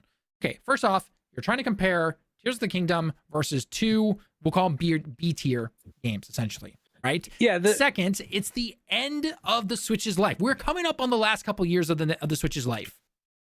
Yeah, and remember that like Tears of the Kingdom is literally the one of the most anticipated sequels of all time. It is a sequel to the best-selling Zelda game of all time. The Zelda game that sold more by itself than the rest of the franchise combined. Let's just leave this 32 million right here on screen for everybody. Like just right there, 32 million. And then you got Tears of the Kingdom that in a year has sold like 22 million. It's like, okay. And there was a big thing that came out that was like, oh, Breath of the Wild outsold Tears of the Kingdom. Well, it's probably because people have heard about Tears of the Kingdom and are like, oh, I guess I should play the first one, which doesn't really matter. I want to do something. So Breath of the Wild was released in 2017. Okay. Mm-hmm. Let's take a look at games 2017. What other big games came out during that time? Resident Evil Mario 7, Odyssey. Biohazard, Mario Odyssey came out, which is just another Nintendo game, Assassin's Creed Origins, and Horizon Zero Dawn. So you know what? Let's look at Horizon Zero Dawn. Horizon Dawn sales. Same time it came out, same kind of open world-ish type of game, right? As of right now, you're sitting at 24 million units. That's great for Horizon. But For keep a in new mind, IP, that's really for good. a new IP actually. and everything. But keep in mind, PlayStation 4, PlayStation 5, PC. What is Zelda on? Nintendo. Yeah. Which is what's so crazy. Right. Like when people try and downplay how good Nintendo is at video games, they're just like, I feel like it's like a slap in the face to probably the greatest of all time, right? Like I don't think anyone could realistically argue that, like, you know, I guess if you're COD and Fortnite brained, you know, because like that's all you played. Sure, like, oh, Nintendo doesn't make things for me because I like Warzone and Fortnite. It's like, okay, but I grew up playing like Super Mario World and Super Mario 3 and, you know, the original Legend of Zelda and Link to the Past. Like, I would rather play those games that are going on 40 years old than play Fortnite anymore, you know? Like, that's just me personally, but there's a lot of people out there like me. You know, I'm sure there's a lot of people that play Fortnite and Warzone, but like the people who just want to play a fun, like family-friendly game, like when I was, you know, involved with a woman who had children, we would all just play Mario and stuff together, right? And it's like I could go play like Fortnite when it was new, or we could all sit down and play, you know, Mario and like Mario Party or Mario Kart or Mario like new Super Mario Brothers 3 or something, because the games are made for everybody. Exactly. And I mean, as we said before, Mario alone, Mario sells. Mario Wonder, which everyone thought was going to get completely trounced due to last year because 2023 was a big, huge year and everything like that.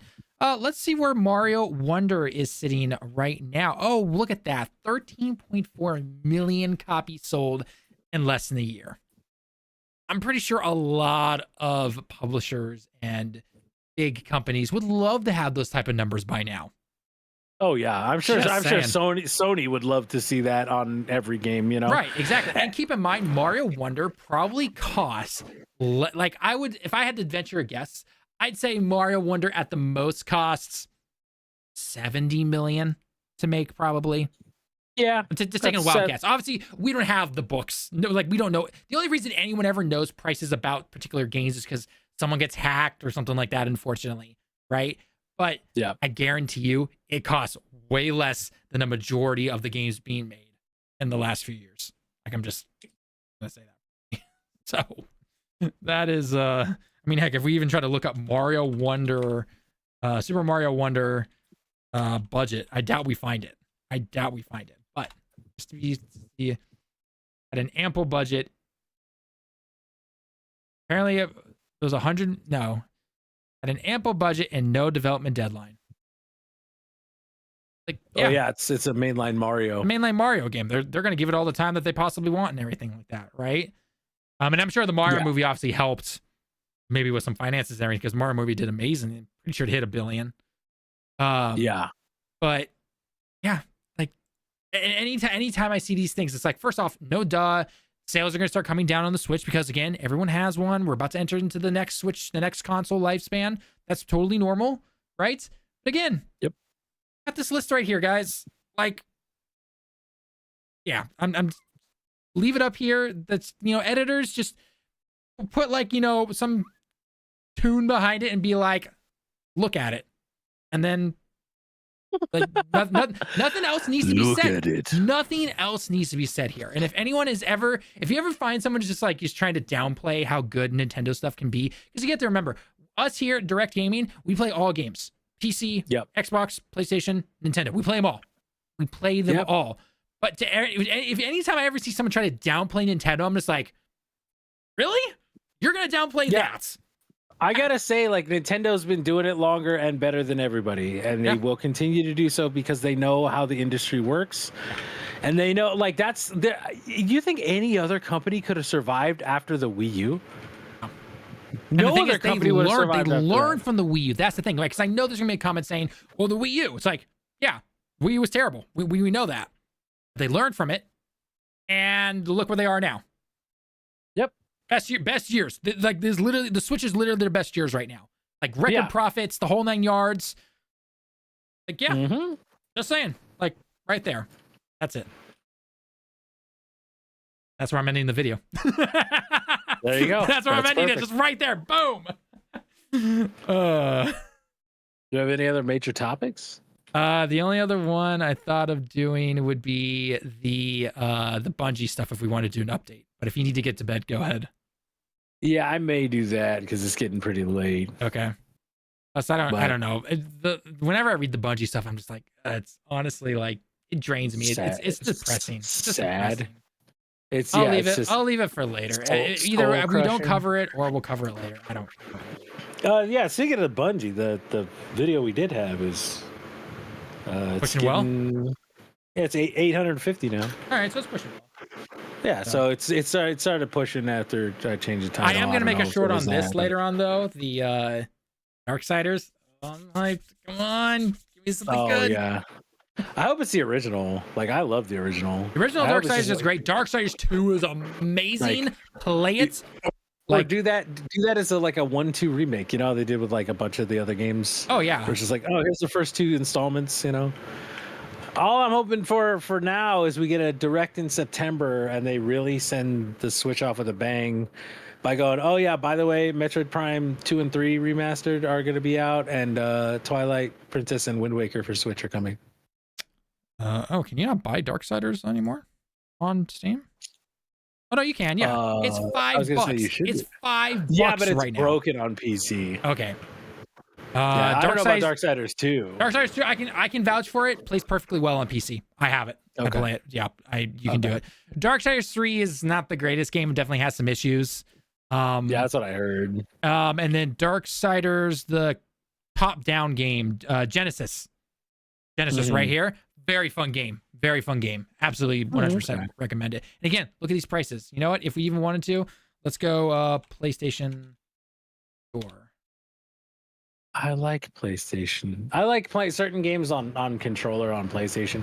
One thing I may try is when Shattered Space comes out, I may just buy like the premium on CD keys or something of Starfield to try it, because it looks like it could be cool. It looks like they're doing like a space horror thing, which I'm down for. And they're only focusing on one area and not 1,000 planets. Yeah, and like my thing is like I may plug my PC into the TV and just vibe with it, you know, with a controller, because like I was playing Fallout 4 on PC and I was like, man, this doesn't, like, I know you can do mods and stuff, but Fallout feels really good on a controller. And maybe it's just because like when I first played it, I was on a controller, you know. Even though I'm not into like first-person shooters on controller too much, Fallout's got like VATS to help you out a lot, you know. But sorry, this is in yen because I obviously live in Japan, guys. Darksiders 3 at that price, don't buy it, not worth it. Wait for a sale. Darksiders Genesis, I personally think that's worth the price. That's probably about $30, give or take, 35 potentially. I think it's worth it, but if you wait for a sale, totally understandable. Darksiders 1, that's a good price. That's because this is in yen. This is probably like $15. That's an easy win right there. Darksiders 2, not bad at all. Darksiders 2, that's $25 if I know my yen as well as I think I do. It's probably 20, $25. Easily worth it. Easily worth it. They play great. They're amazing games. They're very fun. They get you I mean, Darksiders 1, if I remember correctly, that was like a 40-hour game for me, I think, or something like that.